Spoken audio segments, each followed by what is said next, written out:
Now, before I take questions, I would like to address an extremely dishonest narrative that we've seen emerging over the past few days. Many outlets in this room have been fear-mongering the American people into believing there is a constitutional crisis taking place here at the White House. I've been hearing those words a lot lately. But in fact, the real constitutional crisis is taking place within our judicial branch, where district court judges in liberal districts across the country are abusing their power to unilaterally block President Trump's basic executive authority. Because Trump bad. Trump bad.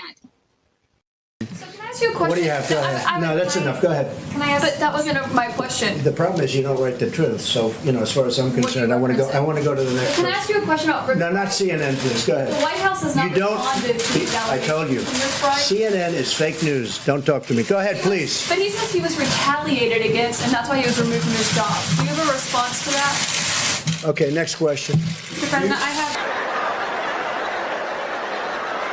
Nigga, did you know that I can see you? Who is the most masculine Democrat right now in America? Mayor Pete? Is that a gay joke? No. Mayor Pete. No. Well, no, it's just that he's not particularly masculine. Nobody's like, oh, Mayor Pete, he's a badass. Chuck Schumer? Is anybody like, hey, Chuck Schumer holding up an avocado and a beer to talk about the Super Bowl? Is anybody like, hey, that's a dude I want to hang out with? But Trump's like a grandpa. Well, hold on. Yeah. Trump took a bullet in his ear and immediately stood up and said, fight, fight, fight. Every man in America and most of the women out here were impressed by that, even if the women won't admit it. She's shaking her head strong.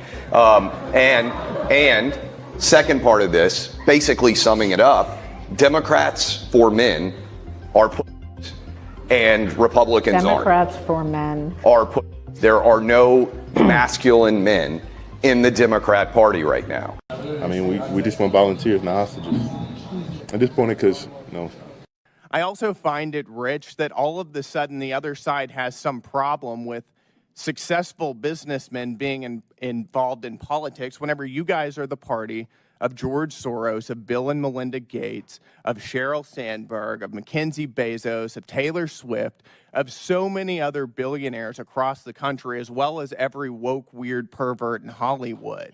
I find this incredibly disingenuous. I think the reality is that the Republican Party under President Trump has a very clear mandate from voters, and you guys don't like it because voters rejected everything you stand for and every policy that you've shoved down the American people's throats over the past 4 years, whether it's open borders, a failing economy, raging inflation, this weird woke stuff that you guys have been shoving down our children's throats. And the voters rejected you and they welcomed our party. Have you ever seen that video? No. Pull that video up, because it's one of my favorite. I've never seen a white male billionaire screaming at the top of his lungs, this whole system is rigged. And the moderator said, well, Mr. Trump, if in fact the system is rigged, what would be your evidence? Remember what he said, bro? He said, I absolutely used it, and so did Warren Buffett, and so did George Soros, and so did many of the other people that Hillary is getting money from. No one ever heard someone say something that true. And then Hillary Clinton tried to punch him in the taxes. She said, this man doesn't pay his taxes. He shot right back. See, I understand the tax code better than anybody that's ever run for president, and it's extremely complex. And then he said, she complains that Donald Trump took advantage of the tax code. Well, why didn't she change it? Why didn't you change it when you were a senator? The reason you didn't is that all your friends take the same advantage that I do. Hillary Clinton has friends that want all of these provisions. And with that, my friends, the star was born. Because Trump bad. Trump bad. But then Kennedy's like, it's not our fault, it's because of Kathleen Kennedy. But then Kathleen Kennedy says like, fuck it, make it more lame. And everyone in town is like, no, please, Kathleen Kennedy, stop ruining everything. But Kathleen Kennedy is all like, put another gay diverse woman in it, make it more fucking lame. And the Disney stock just keeps going down and down and down. And then Bob Iger is all like, no, what's going on with my stocks? No, Kathleen Kennedy. Yeah, I mean, sometimes. What would you say you do here? Well, look, I already told you. I deal with the goddamn customers so the engineers don't have to. I have people skills. I am good at dealing with people. Can't you understand that? What the hell is wrong with you people?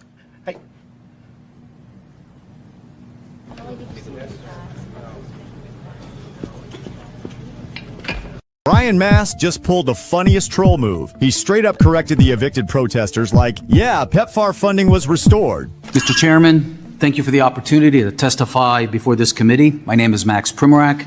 I am a senior research fellow at the Heritage Foundation. I previously served at the U.S. Agency for International... PEPFAR saves lives! Restore AIDS funding now! PEPFAR saves lives! Restore AIDS funding now! PEPFAR saves lives! Restore AIDS funding now! PEPFAR saves lives! I guess these guys don't watch the news. They didn't realize that PEPFAR was one of the many programs that did prove to be life-saving, so the funding was restored. Somebody better give them a link to, I don't know, maybe Fox News or something like that. RICO is not a crime. It is a category. What is the It's a category of crime. Oh, it's time to admit, huh, that a lot of y'all see your own people through the eyes of them folks. That's the reason why you got all these surface level critiques about hood ghetto people. Because Trump bad. Trump bad.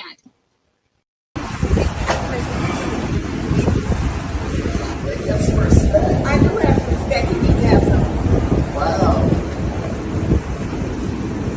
Yeah, I don't want to. Thank you for your service. I didn't want to turn around. Wearing that hat in public. Because y'all got false narratives out there, and y'all should be ashamed of yourself. Y'all black. Y'all are black. And y'all sitting up here beating and attacking on a black woman that's in power. Y'all should be ashamed of yourselves. I'm also the supervisor of Thorn Township. So when do I have time for little people? I don't. They beneath me. They beneath me. And not let people feed you poison. Hello, Democrats. Hey, I am speaking, and I would love your attention. There is a black woman at this podium, and I deserve your attention like the 11 people who went before me. Yes, I am speaking. What's going on around here? Put down that comedy relief. What's the big idea? I'm the hero of this picture. Carry me. Give me the cheers. Give me 1 dozen roses. You ain't shit. You ain't even a fucking pig no more. You think that makes me less dangerous or more? The NCAA has complied immediately, by the way. That's good. But I understand Maine. Is Maine here, the governor of Maine?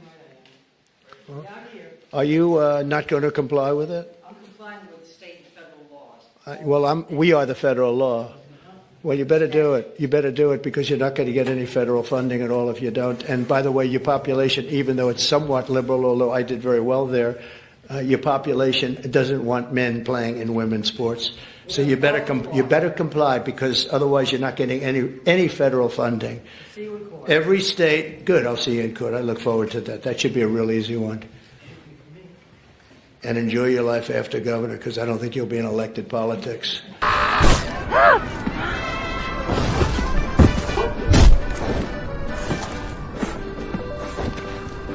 ¿Qué pues, pinche gringo mamón? U.S. Border Protection. How can I help you? Pues sí, you can help me. Devuélveme mi trabajo. ¿Qué hiciste? ¿Qué hiciste, cabrón? ¡Me destrozaste el coche, pinche gringo! Thanks for your collaboration. And remember, don't come back again. ¡Y el gringo nos quiere cobrar el muro! ¡Dile que no, pinche gringo racista! ¡Pues no te pagaremos nada! Wait a minute, please.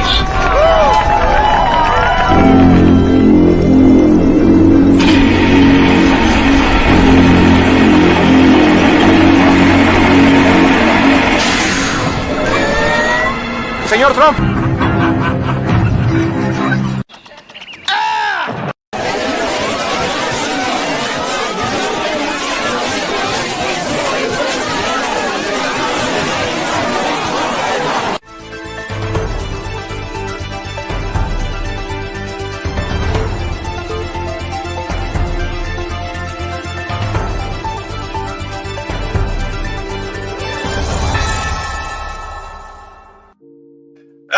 Good morning, good afternoon, good evening, wherever this video finds you. Welcome to Text. I know a lot of you guys, it's funny, I get a lot of views on the replay, which is good. I mean, you know, I guess I have to admit, as a guy who watches YouTube in the morning, like a lot of guys who stream around this time or whatnot after 8 o'clock, Like, I'll catch their streams in the morning, you know. It'd be some good streams too. So I get the replay gang, and you know, I salute my replay gang guys. What's going on? What's going on with y'all? All right, so it's the day after American Liberation Day, thanks to the tariffs, and of course, the typical Chicken Little, sky is falling, Democratic-minded, low IQ ideologists are freaking out. That's what L.I.Q.D stands for, low IQ Democrats. And I found myself using this my own term, and I found myself using it a lot because do understand, and I need to get this out the way before we even begin all of this.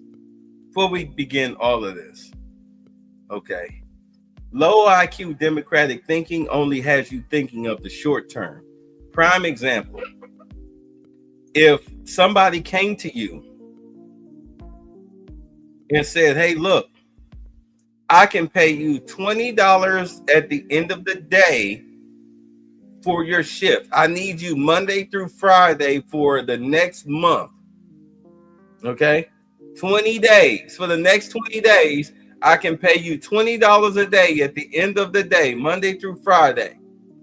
Or every 2 weeks, okay, I can pay you $400. So what would you take? You have a lot of people, and this is the best analogy I can give you. You have a lot of people who will take the $20 a day instead of the $400 every 2 weeks. Instead of the $800 a month, they'll take the $20 every day. That's $400 in a month as opposed to $800. Do you understand? You have a lot of people that are that ignorant. These are what I call low IQ Democratic thinkers. They can only see past, they can't see past their nose. They cannot see into the future. They're so afraid of taking the risk that they will cheat themselves. All right? They will cheat themselves. Or you'll have people who will see way past their nose that they think that the pot of gold is actually true. Whereas, let's say, like,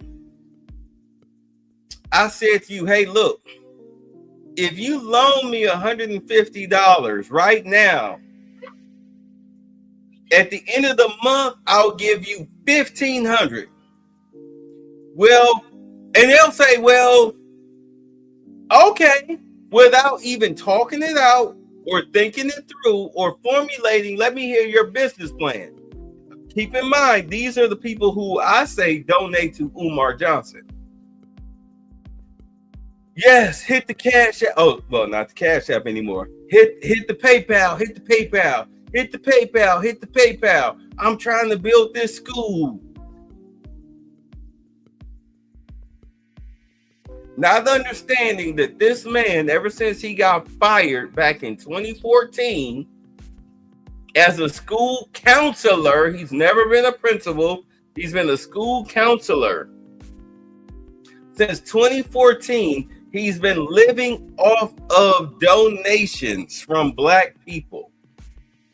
You've been funding his lifestyles ever since 2014.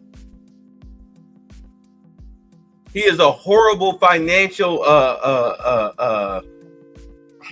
he's horrible with finances. I was about to say horrible financial advisor, but he's not an advisor. He's just horrible with finances.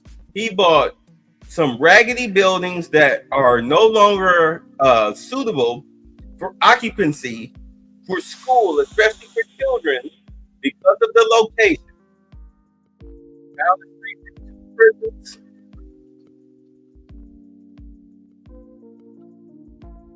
The EPA says that the land is terrible. That's why it's no longer a school. They closed it down as a school because it's no longer viable as a school, but he turned around and bought the buildings anyway for an extreme markup of $400,000 when they're not even worth that. They're not even worth that, especially as a school. The worst conditions buildings for a school I've ever seen. We have buildings down here in Atlanta that he could have got for $150K to $200K.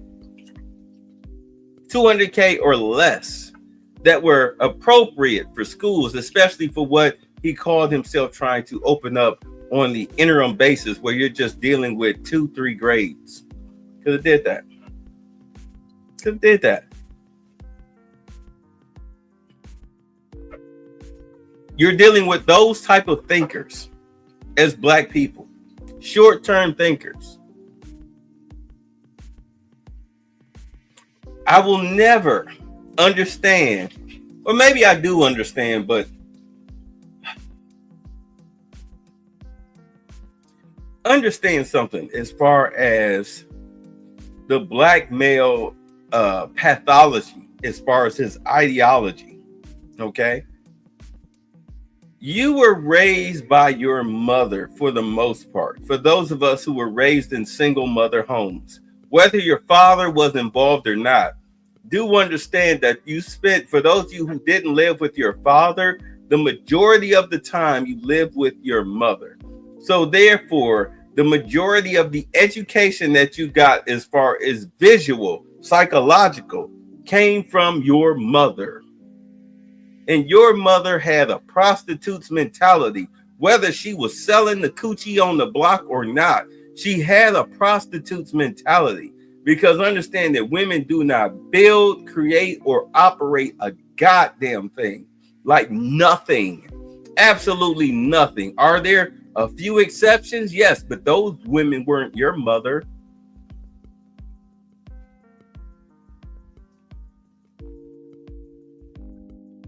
Those women weren't your mother.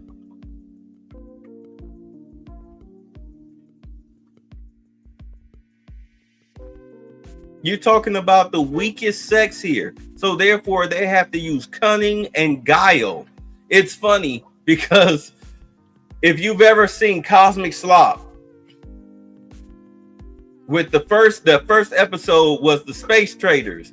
Robert Guillaume Benson, for those of y'all remember the TV show Benson, he was the star of that episode. He was telling black folks, hey, look, you got to use cunning and guile in order to convince white people that you need to stay here on this planet and not get sucked up by the aliens. Because they wanted a specific melanin count, aka dark-skinned blacks. They told I'm rehashing this for those of y'all. Cosmic Slop is here on YouTube. Watch it. Space Traders. The aliens told the American government, hey, look, we'll balance your budget, we'll cure cancer, we'll clean your oceans, we'll do all of this if you give us your blacks. They have to have this melanin count.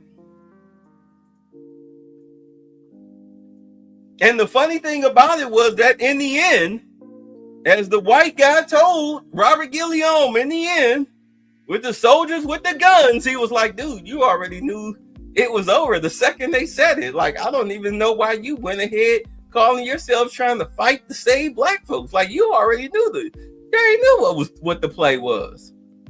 You already knew what the play was.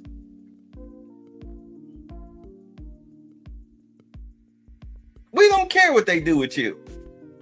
Like, we just want to get rid of you. For those of you who are on the race hustle tip.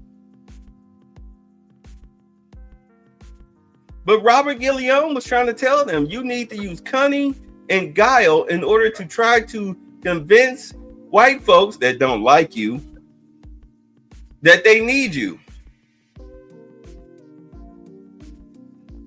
But they didn't want to listen to him. They wanted to stand there and sing Negro spirituals. They wanted to sing slave songs as if slave songs was going to help them. The church, as if the church was going to help them.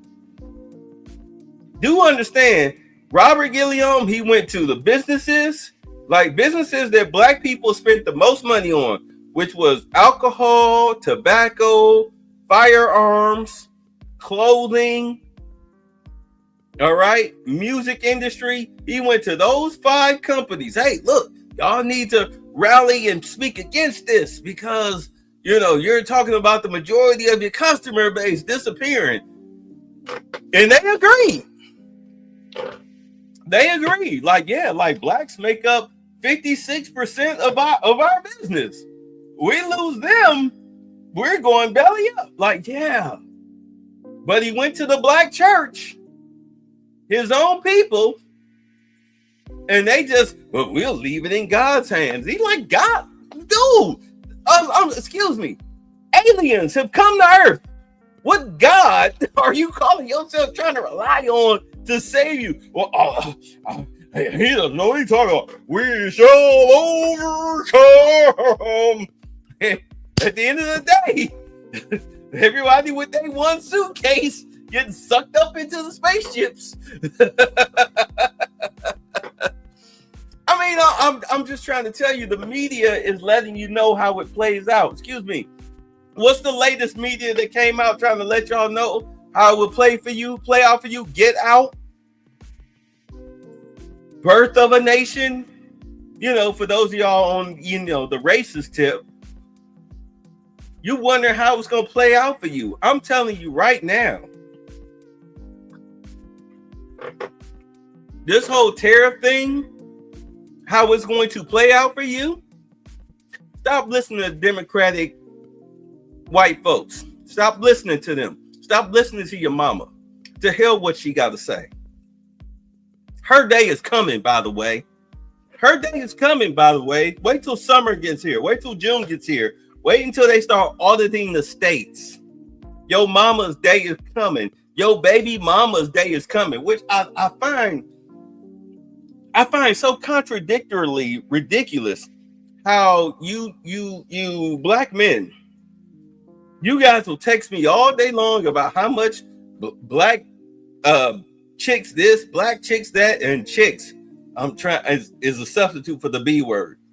Black chicks this, black chicks that, black chicks this, black chicks that. But when it comes to your politics and your finances and everything, you think just like these morons. You're pretty much you have the ideology of a black chick.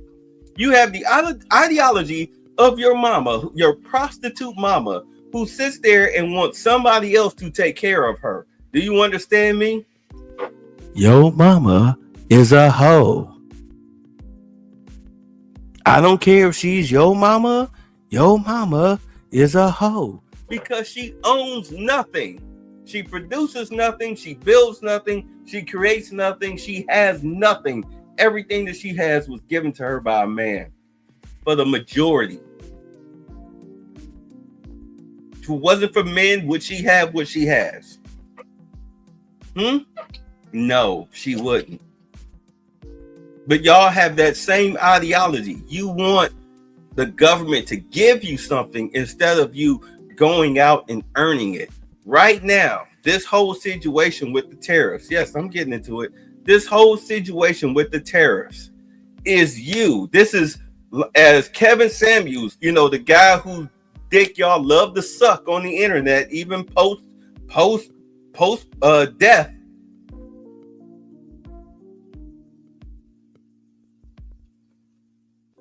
Is not the equality of income. It's all about having the opportunity. Equality of opportunity. That's the number one thing you're fighting for, especially as black men, is the equality of opportunity. That's it. Don't nobody owe you a goddamn thing. Today's white folks don't owe you nothing. You can cry about reparations all you want to. You're not getting it until this country, let's say let's say J.D. Vance is Trump Jr., which he is. And now all of a sudden, once the budget is balanced, we're in the black as a country. Now as black folks, you want to, run to him talking about some, well, we need reparations, and then he goes ahead and grants it to you. He grants it. Okay, understand that the U.S. government may owe you that money from the past, but today's U.S. government, white folks don't owe you a goddamn thing. They don't. That's what the Republican Party was doing all those years ago when they gave you the right to vote, when they freed you from slavery, all right, when they gave you civil rights, okay, the whole Brown versus the Board of Education, all of that stuff, everything that they gave you, that was, instead of them giving you the money, they gave you your inalienable rights as black people. They didn't give you the money, but let's say they turn around and do give you the money. You already know what you're going to do with the money. You're going to go out and buy you a house, a car, some clothes, some jewelry, you know, spend it on trips, but et cetera, et cetera, et cetera. You're going to grow the economy. So I'm not mad at it, but do understand that as far as they're concerned, they don't owe today's government, today's white folks don't owe you a damn thing. Because everybody that may have owed you a penny, they're dead, they're long gone. And I get it. The way I see it, for y'all get all in the tizzy, the way that I see reparations is that if my father worked for a company and the company owed him $10 million and he passed away, the company is not forgiven for the debt, that because that money gets passed on, transferred, and passed on to his family, because that's who it would have benefited. So therefore, the family keeps working for that. That's where I stand on reparations. I fully support it.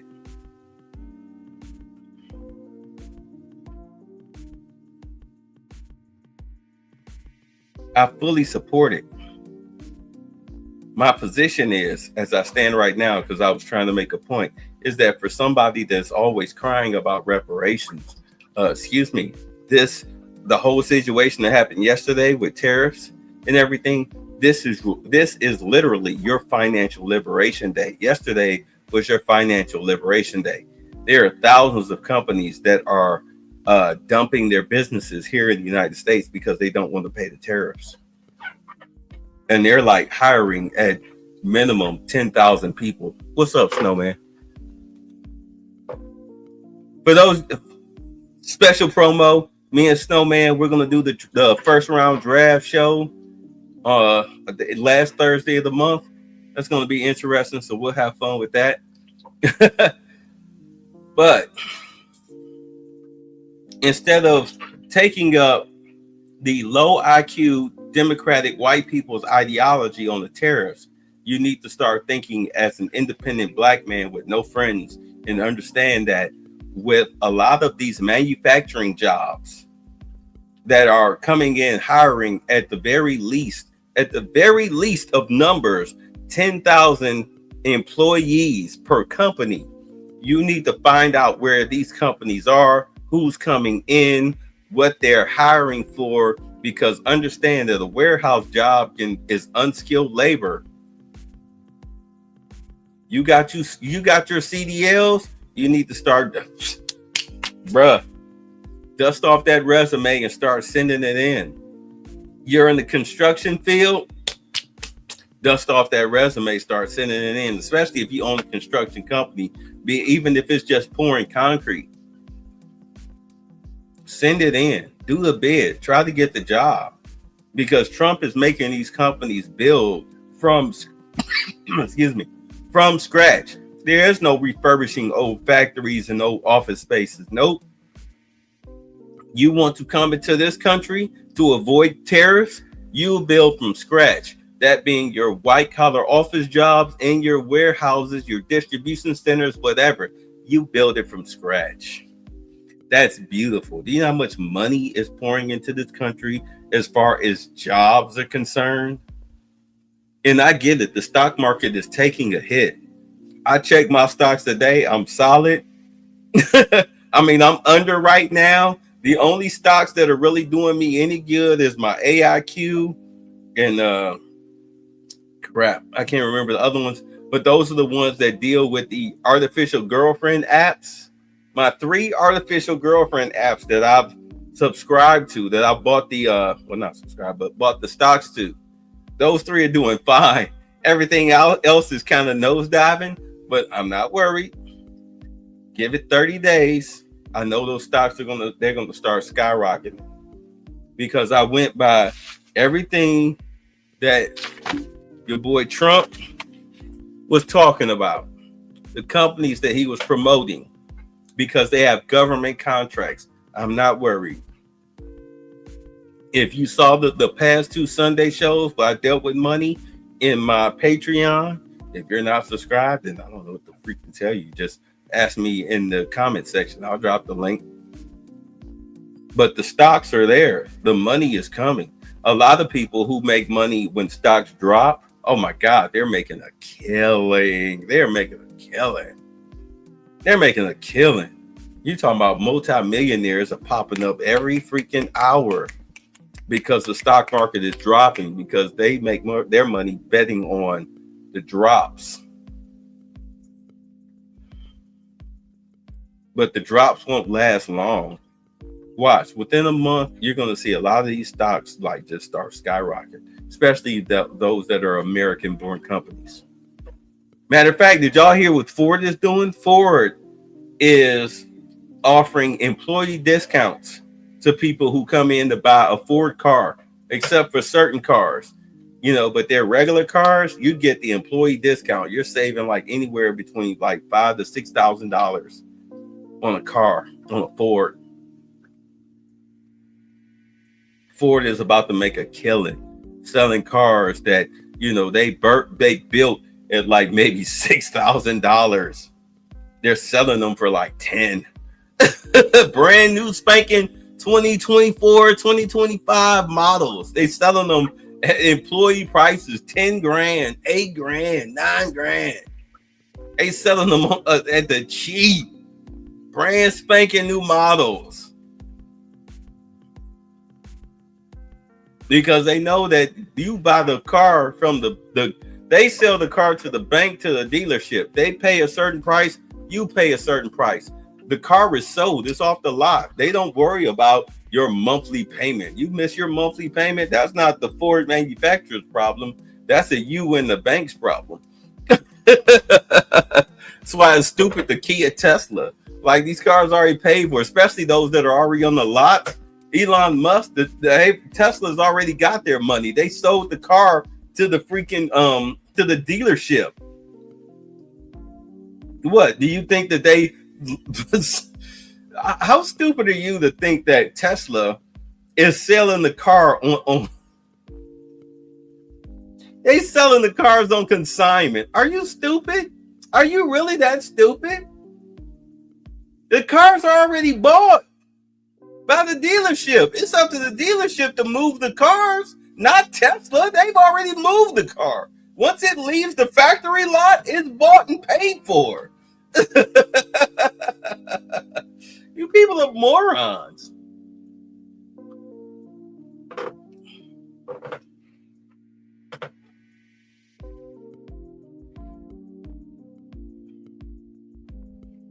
At any rate, I mean, I'm kind of going off on this tangent because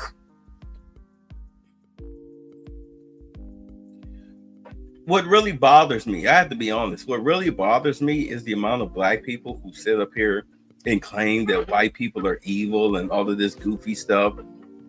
But they sit up here and follow white people's lead, white democratic people's lead when it comes to ideology and how to handle things and everything, instead of thinking for themselves. I had a guy say to me, Donald Trump is destroying the country. Blah, blah, blah. I'm like, well, who told you that? Of course he didn't respond, because I already know who told him that. CNN. What's up, Hunson? Going, yeah, CNN told him that. He couldn't answer it because he know it. The question in itself, the answer made him look like a fool. It made him look like a fool. You, quote unquote, hate black folks so bad. I mean, hate white folks so bad, and you hate black women so bad. But yet, you sitting up here. Yes, about. You doing everything that they tell you to do. You're a moron. You're a liquid, a low IQ Democrat. You're a liquid. You're a liquid. Anyway, let's get to this. All right, so this is Trump gaggles with press on Air Force One. This was the day after the tariffs went into effect. So let's hear what the brother got to say. Peace. Hello, I haven't seen you in a while. $5 million. For $5 million, this can be yours. That's the gold card. Look, that's cute. Look, that's the gold card. The $5 million gold card. Let me tell you something. Anybody that possesses this, they've just brought 10,000 plus jobs into the country. And a lot of these have been sold. He said that I think they said about $4 trillion so far has been brought into the country the second that these became available. $4 trillion. These are corporations that bought these, not private citizens, but corporations. So it's not like the tariffs aren't working, but let's go. That was the first of the cards. You know what that card is? It's the gold card. The Trump card, gold card. I know it's pretty low, but the volume will pick up. I'm the first. I don't know, but I'm the first buyer. It'll be out in about less than 2 weeks, probably. Oh, you said they'll be out less than 2 weeks. Okay. Let me put the CC on. Anybody want to buy one? Okay, let's go. Y'all ready to do the questions? Let's go. First, we'd love to get your reaction, sir, to what's going on in the financial markets today. Well, I mean, it's to be expected. This is a patient that was very sick.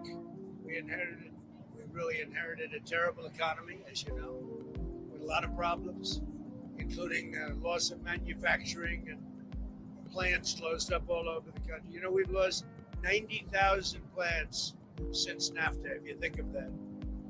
90,000. It's not even believable. And about 6 million jobs. And so it was a sick patient. It went through an operation on Liberation Day. And it's going to be a booming country, a very booming country. It's going to be amazing, actually. And we see it because we have trillions of dollars committed to come in, trillions. Sir, can I ask you, when you say that it was an operation and the patient's healthy now, does that mean you see us as kind of towards the high water mark in terms of operation? Sure. The operation's over, and now we let it settle in. You see the plants are starting to construction already. We have many plants. Indiana, massive auto plant, the Honda, and we have so many plants, and they'll be under construction. And as they start to build, you're going to see a lot of construction jobs, and you're going to see a lot of jobs when they open. Does that mean chips and pharma tariffs are not on the table? Starting very soon. The chips are starting very soon. The pharma is going to be starting to come in, I think, at a level that you haven't really seen before. We are looking at pharma right now, pharmaceuticals, as a separate category. And we'll be announcing that sometime in the near future, not too distant future. Let me tell you something. This is how you play chess versus Democrat checkers. A lot of pharmaceuticals are made overseas. They're brought here to America. Our pharmaceutical prices are very high. Okay? Your drug prices are very high simply because they're made overseas, not here in America. Like straight up, flat out. Because that's the middleman. The middleman is the tariffs. So now that the tariffs are high, these pharmaceutical companies, that now that they can no longer rely on, do understand the reason why with NAFTA, the reason why a lot of American businesses moved overseas was because of cheap labor and because the tariffs were unfair. They were making money hand over fist, not just in labor, but also in exporting. So now that the exports is out of the way, the cheap labor does not suit the cost because of the tariffs. So now those American companies that used to make medicine here but went overseas, now they're coming back to America. The purpose of Robert F. Kennedy Jr. is, hey, look, this is the new mandate of what goes in cereal, your chicken, your Twinkies, whatever you buy. These are the new mandates of what can be allowed into the foods. This is 3D chess, not checkers. 3D chess. So now, not only are you as a pharmaceutical company forced to come back to the United States, but now you are also forced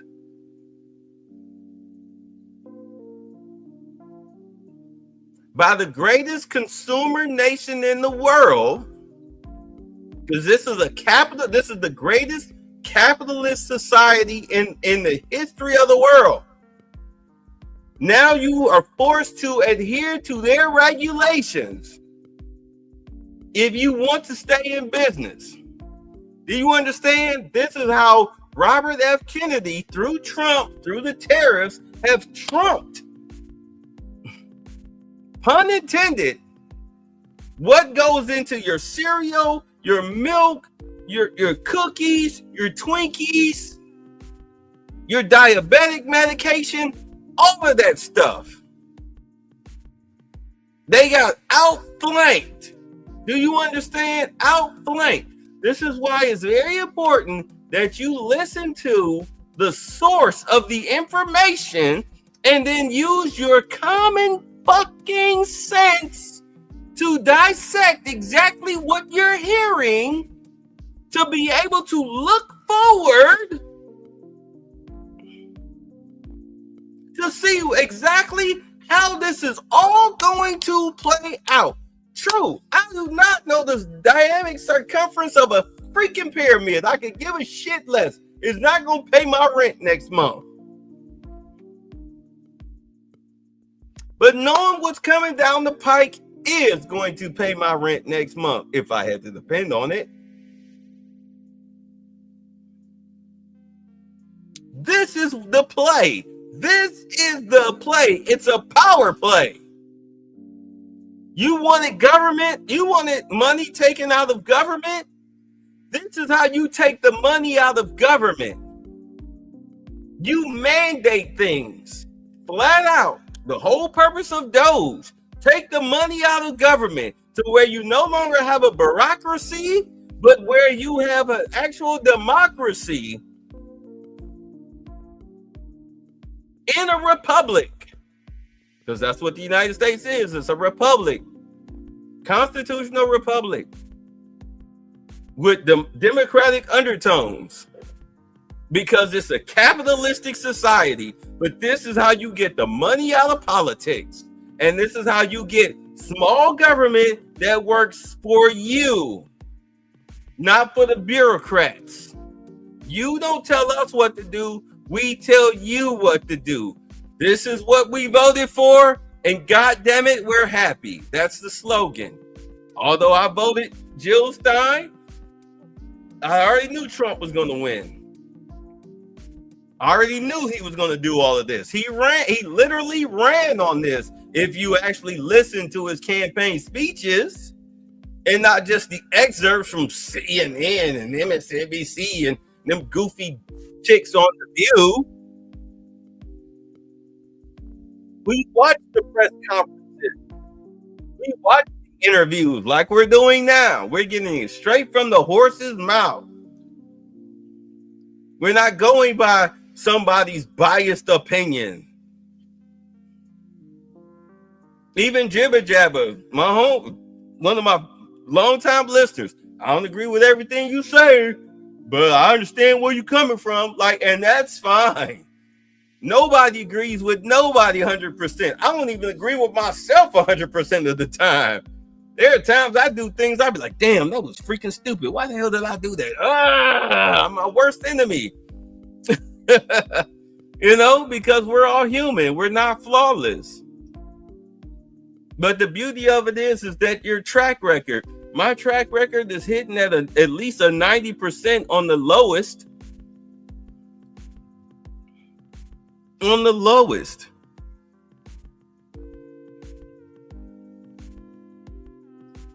This man's track record is hitting on 90% on the lowest. I can understand the ideology behind of what he's doing. But it's here right now. It's happening. 3D chess. Now we just have to let it play out. I'm sorry. I'm getting in the tangent, but let's go. It's under review right now. Are you negotiating with partners currently? What we have is we have a set of tariffs based on what they've been charging us. That's reciprocal. And those tariffs have come in and every country's called us.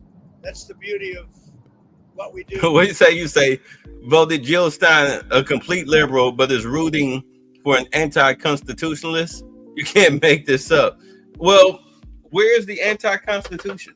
What is the ideology behind the anti-constitutionalist, considering how everything that he's doing is rooted in the Constitution?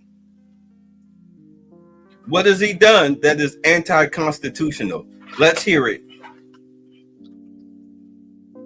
Let's hear it. Come on, Mike. What has he done that's anti-constitutional? What? What? This is what I'm talking about with that liquid ideology. What is anti-constitutional? He's winning his court cases. You know, that liberal judge. Oh, how dare you remove Trinde Alagra South Americans that are raping, murdering, and killing Americans. How dare you? How dare you? We're going to stop it. He won that case. You say his own federal judges are talking against him and you're asking redundant questions, bro. Please, what? Those are not his judges. Those are Obama appointed judges. What are you talking about? If you've been paying attention to any of this, and this is what I'm talking about when I say liquid ideology, those are not his judges. Those are not his judges. Those are Obama appointed judges. And they've lost their cases. USAID, gone. Remember the judge? Oh, stop. You need to rehire all of the USAID people. Guess what? Dude lost their case. USAID has been dismantled.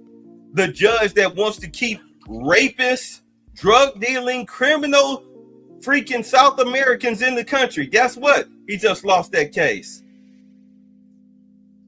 What other case are you talking about, huh? What other federal judges are against him that they've lost the case? That Trump has lost the case? What is it? Because it's not, because he's paying attention. No, he did not appoint most of those judges during his tenure. Obama appointed those judges. Obama appointed those judges. They were judges during his first year, but they were not his judges.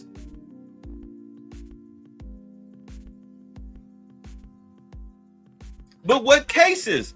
Please tell me, what cases did not get overturned that were filed against him since he's been president?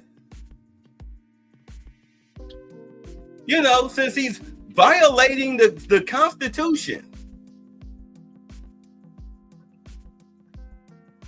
Come on, Mike, I'm listening. I'm giving you a chance. Do you want the link? You want to come up and debate? Because these liberal judges are getting their caps and gowns handed to them. They're walking out of these cases with their gavels firmly implanted up their rectums. Power in first. Have you not been paying attention to that, Mike? No such thing as liberal judges. He said no such thing as liberal judges. Then please explain to me why a judge would want to reinstitute the employees of USAID after we found out that USAID has been a slush fund for a lot of Democrats. Please explain to me why a judge would want to stop the deportations of men who like to rape little girls and sell drugs to people and take over whole communities and commit murder and robberies. What type of judge, what type of Republican judge or impartial judge would want to do that? What type of impartial judge would want to stop rapists, murderers, drug dealers, and thieves and murderers from leaving this country? What type of impartial judge would want to do that?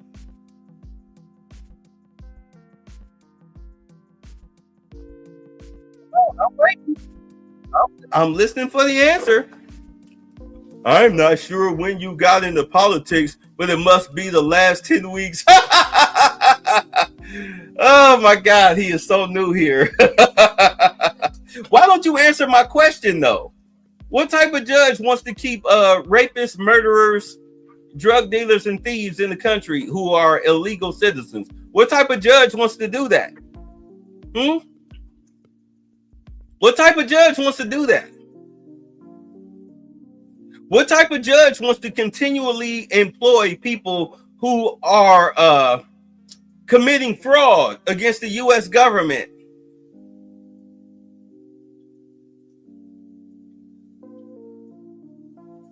I'm listening. I'm waiting. Not new. I'll go live and address you in a few minutes. No. You come up here. You come up here. No. You come up here. You come up here. No. No. You come up here. You come up here. There's the link. You come up here. I give you permission to dual stream, but you come up here. Come on,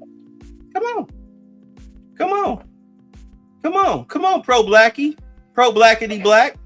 Come on, pro blackity black. Because see, you don't know who you talking to. You really don't know who you talking to. But come on, pro blackity black. Let's go.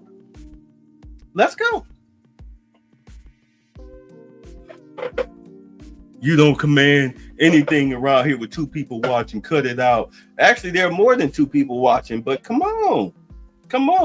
If you listen to the very beginning, I do great on the replays. Let's go. Detroit 313 called you pro cracks.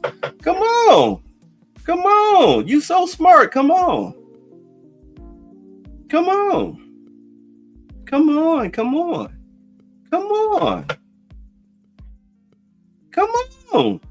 on, Cletus. Come on, Cletus, because you want to get into the insults. Come on, Cletus. Right, that's Rich. Right, thank you, Unsunken One. He don't know who I am. Like, I'm on my what, third, fourth channel here on YouTube? This is the newest one that I created specifically for this administration. So come on, Cletus. Let's go, Cletus. Come on, Cletus. Come on. All you're going to do, even if you do create a video going against what I'm saying, all you're going to say is a bunch of nuh-uhs, with no freaking facts. All you're going to do is just say nuh-uh.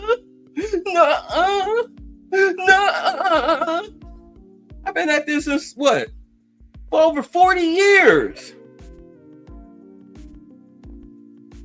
Negro. Pro quacks, pro ass, pro trash. Right. I mean, the days of, white folks is trying to get us. Them days is over. Biden gave y'all permission to run the country. And what did y'all do? You Tiffany Hingered it. You Tiffany Hingered the country. You Brandon Johnson the country. That's what you did. You niggified the country. That's exactly what you did. Jasmine Crockett, which I'm pretty sure, based on your replies, I guarantee you that Jasmine Crockett is a hero to you. You thunderclap that raggedy bitch. I guarantee it. She's the last vestige of black society before 2020. I guarantee you she's a hero to you. Yeah, you don't want to come up because you know I beat your ass. Anyway, let's get to this. Let's back it up a little bit. And this is exactly why I titled it exactly how I did. Low IQ Democrats respond to the tariffs. Let's go. What we have is we have a set of tariffs based on what they've been charging us. That's reciprocal. And those tariffs have come in and every country's called us. That's the beauty of what we do. We put ourselves in the driver's seat. If we would have asked some of these countries, almost most of these countries, to do us a favor, they would have said no. Now they'll do anything for us. But we have tariffs, they've been set, and it's going to make our country very rich. Are you open to deals with these countries if they're calling you? Well, it depends. If somebody said that we're going to give you something that's so phenomenal, as long as they're giving us something that's good. For instance, with TikTok as an example, we have a situation with TikTok where China will probably say, we'll approve a deal, but will you do something on the tariff? And the tariffs give us great power to negotiate. Always have. I've used them very well in the first administration, as you saw, but now we're taking it to a whole new level because it's a worldwide situation. And it's very exciting to see. And what it's done is driven a lot of great companies to our country, and you're going to see construction starting all over. I already got a couple of calls from Lee Zeldin from Environmental. He's got some big plans to approve, like really big plans. How long will it take to get American manufacturing, to where you would like to see it? Well, let's say it's a 2-year process. You know, they start a plant, and they're big plants. We're giving them approval to also, in many cases, to build the electric facility with it. So you have electric generation and the plant, and they're big plants. Now, the good news is a lot of money for them, and they can build them fast, but they're still very big plants. So I'd always say it would take a year and a half to 2 years. Mr. President, I'm curious. All right, so y'all caught that, right? A year and a half to 2 years to build the really big plants. That's a lot of construction money being dumped into America. That's a lot of construction money being dumped into construction companies. With black people being at the very economic bottom of American society at what, $52,000 a year annually, this really helps out. This actually kind of boosts you up. You can add another $10,000 to $20,000 into that annual income, so you can go from $52,000 to $62,000, if not higher. Especially if you own a construction plant and you get the bid, you get the contract. We did the video where the black guy, tattoos and everything, walking past the construction plant. Hey man, I need a job. And the foreman, they introduced him to the foreman. He said, yo, come back tomorrow. We did that video. Because understand, as much as your black democratic dumbassery likes to, the illegals, you have to understand that the illegals come in and they work these unskilled, low income jobs. They take those jobs from you and other people who are just like you, of different races. But since you're at the very economic bottom, you're the ones that need those jobs the most.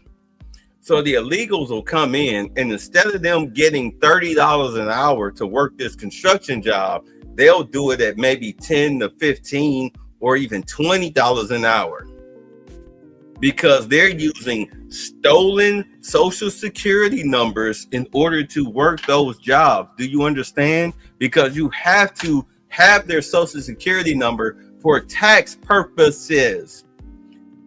So they're using stolen social security numbers for employment, usually dead people.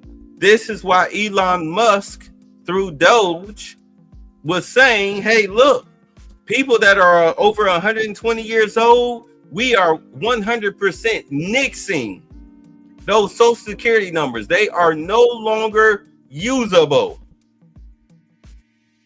Do you know who's using those social security numbers? Illegals.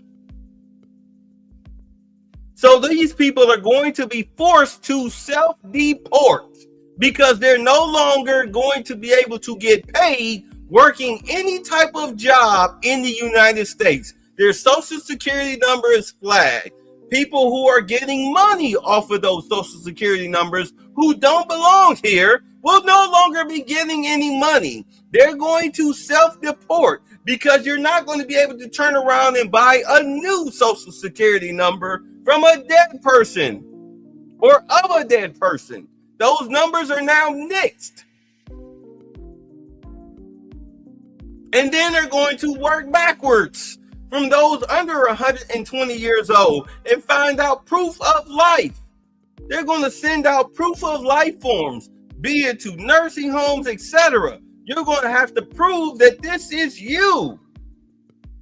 From 65 up, 65 to 119 years old, you're going to have to prove that this is you. If you can't prove it, the social security number will be killed. No different than if you were overseas and the Social Security Department that was paying up your retirement sent you a form wanting proof of life, which requires a video call, by the way, if you're overseas. You have to literally prove you're still alive. They will be checking death certificates and be nixing those social security numbers. So low income but high wage jobs, especially in construction, will become available to the lowest income bracket in the United States, which are black men. This is fucking 3D chess, not checkers, you fucking moron.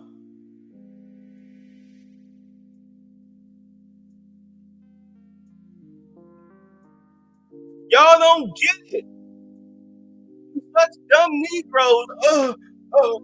You won't get anything around here with two people watching. Cut it out. Yeah, go ahead. You can entertain the dumb-wit, the half-wits, and the Negroids that listen to stupidity like you. Trust me, people like me walk a very lonely road. You say Democrats are conservatives. Yeah, they just don't know it. They just don't know it.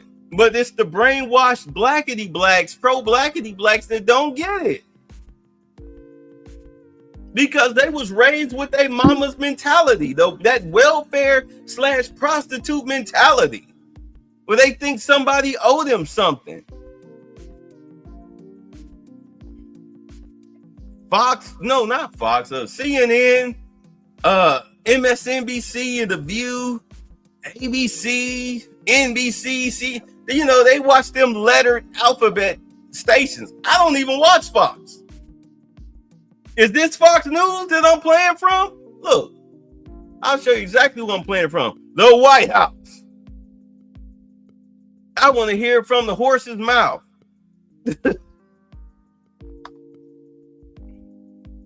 I'm showing my work. The Negroes are going off their emotions. But let's play it. Sorry. I'm getting off on tangents. Let's play. Already started some of them. Have you been following the New York City mayor's race? And specifically, Andrew Cuomo is now the front runner according to the polls. How do you feel about that? Do you think you could have a good relationship with the mayor, Andrew Cuomo? Well, I've always gotten along with him. We had our ins and outs a little bit. We did a great job for him. Remember, we built the convention center rooms for him. We didn't use them, unfortunately. And we sent the Mercy ship, sent the really magnificent hospital ship, but they didn't use it.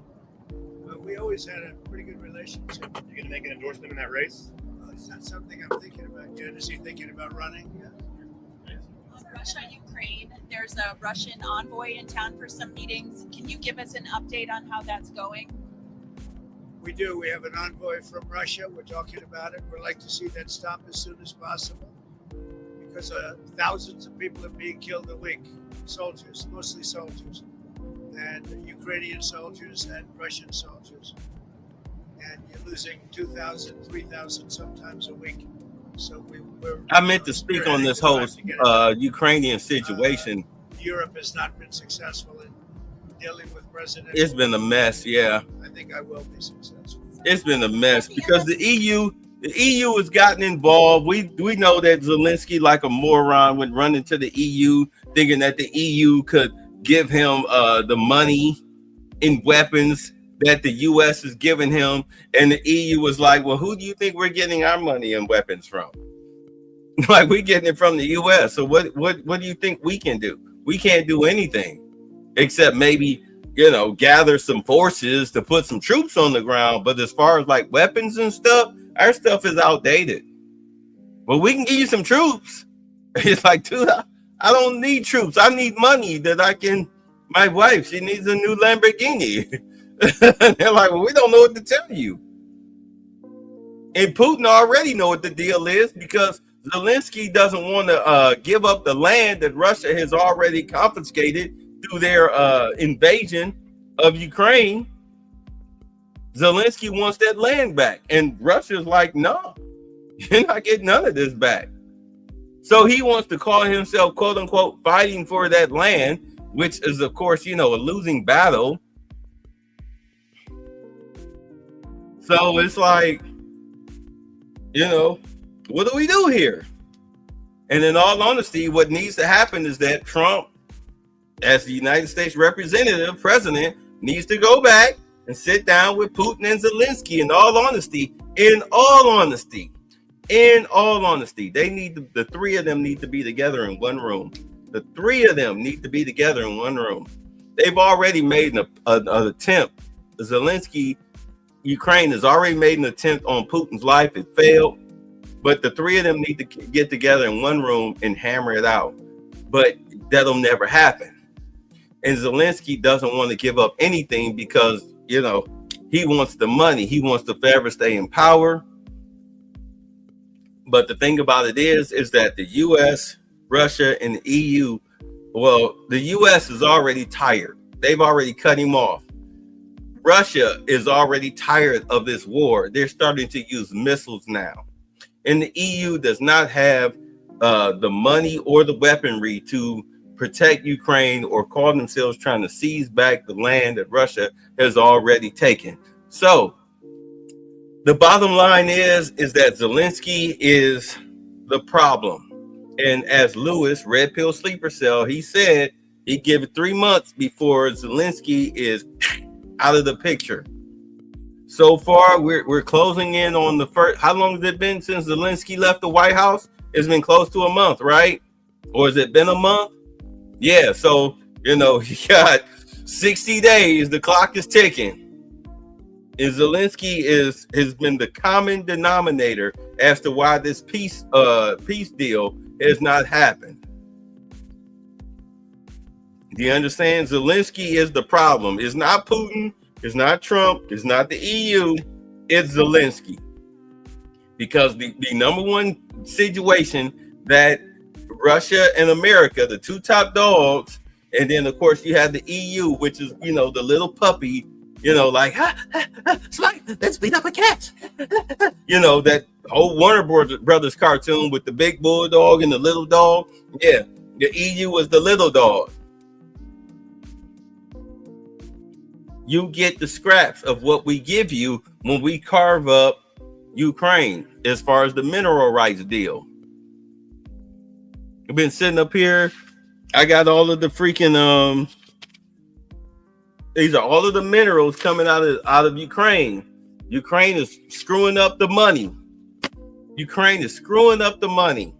Once they get Zelensky out of the way, all of these freaking little minerals, the companies that are attached to this, stocks are going to skyrocket all across the globe. And this is all that it's about. It's all what it's about. It's all about the money. Trillions of dollars is on the line. Zelensky ain't gonna make it. You say so. I'm sorry. So what's the what's the pro with that type of accountability? You say facts, mama's voice. No, daddy haven't. Yeah. I mean, I'm just telling y'all what's going on. This is what's going on with that situation. Zelensky is the issue. Until Zelensky signs the peace accords, Russia is going to continue to strike them. They don't care what Trump has to say. That's understand that Russia doesn't answer to Trump as much as, you know, goofy Democratic white people like to say, oh, Trump is a good boy. No, Trump is telling Putin, chill out. Until he signed these peace accords, we gonna keep striking. They striking us, we striking them. And if you haven't noticed, Russia has been amping up their attacks. Yeah, Zelensky ain't gonna make it. Anyway. How many staffers were let go and why? Your National Security Council. How many staffers were let go? He ain't gonna speak up. He went to go do his own thing to cry like a little girl on his podcast. Don't like, or people that we don't think can do the job, or people that may have loyalties to somebody else. You'll always have that. So you mentioned at Yahoo recently, Israel has now talked about staying in Gaza, doing long-term occupation. Has anything changed in regard to the U.S. Gaza-Israel plans? I spoke to him today, as a matter of fact. And I think he's going to be coming to our country sometime in the not-too-distant future, maybe next week. And we'll speak about Israel, and we'll speak about what's going on. That's another thing we'd like to get solved. And I think we will get it solved. But speaking of which, Israel wants to drop all the tariffs. From what I caught earlier today, Israel wants to drop all the tariffs because they don't want to pay the United States what they owe, what they owe us. So they want to drop all the tariffs, just like Vietnam. I believe it was Vietnam dropped all their tariffs because they know, like, wow, like we can't afford this. Like, all right, then, if you can't afford it, then don't charge us. We'll make it fair trade. A fair exchange is no robbery. You have countries that are negotiating. China called themselves increasing their tariffs. Well, United States will just increase theirs. Like, you have no choice. Either you pay it or you don't ship your goods here. We don't care. I don't care about Temu trash. I don't care about shoes made from China, a hat made from China, a shirt made from China. I don't care about none of that. I care about none of that. I'm not a shopaholic like that. So what you gonna do, China? Because do understand, your economy comes from us. We are the greatest economic country in the world. We feed everybody. You can raise your tariffs all you want to, and we'll match you. I guarantee you. No matter what country in the world you are from, either you're going to lower your tariffs or you're going to pay what we requested. End of discussion. End of discussion. What you going to do? Send a missile? Good luck with that. What are you going to do? What are you going to do? Pull your products? We don't care.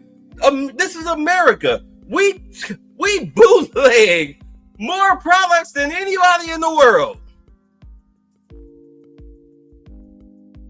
I've said it before. We'll take a cup like this. Let's say this cup is made in China. We'll take a cup like this, put a handle on it, and sell it here in America. You sell it for $50, we'll sell it in America for $15 because it has a handle on it. We'll even change the color. Put some googly eyes right here. $15. We'll make it cute. What you gonna do? What you gonna do? Oh my God! It's like people don't understand how the world operates.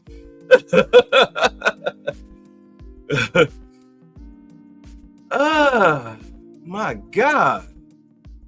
I think he very well may be coming next month. Benjamin Netanyahu. Sir, can I follow up on your earlier comment about TikTok? you said that the Chinese might be willing to agree to approve that sale in exchange for tariff relief. Is that something that you've floated to them or you've heard from them? Or I'm just using that as an example.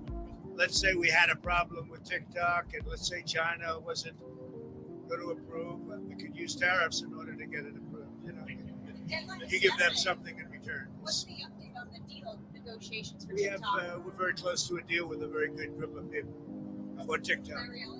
Multiple investors just and then did the last minute bids kind of throw things into disarray? They want to know who wants to buy TikTok. Who wants to buy TikTok? on acquiring TikTok. No, I think that China maybe will call and say, well, we're upset with the tariffs, and maybe they want to get something a little bit in order to get TikTok approved. Who knows? I have no knowledge of that, but that's the kind of thing. Can you give us any update on the Palestinian? This is what killed me with TikTok. TikTok for me, because I'm not a liquid. I'm an independent, and I believe in what's going on with this presidency. My stuff gets shadow banned like crazy. Back before November 5th, oh my God. I mean, I was getting like views out the wazoo. I mean, 5,000 views was low for me. But then again, at the same time, I had a lot of Democratic paid bots attacking my channel, spreading my stuff, you know, calling me Boris and all of this stuff. And okay, Boris, and literally reporting my news articles from ground news, reporting it as a misinformation. And if you don't know what ground news is a compilation of news articles around the world comprised into one eco center, and it'll show you who's posting it the most, who's talking about it the most. Is it Republicans talking about it the most, Democrats talking about it the most, or is it center? It's got the graph to show you red, blue, white, the graph. People were reporting that as misinformation, and TikTok was agreeing with it. And I'm like, what are you talking about? Ground News literally has a channel with you. I'm subscribed to them. They're talking about it right now. What do you mean? TikTok is a liberal-leaning channel. Currently, here in the United States, they are liberal-leaning. I'll be lucky to get 1,000 views unless I'm talking about Elon Musk with a picture of him. I get no play. I'm shadow banned. You understand? The TikTok bots do not bother me unless I'm talking about Elon Musk.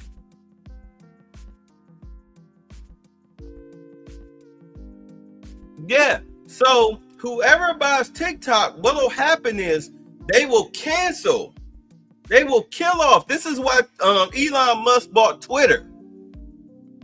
Because then it'll be an equal playing field.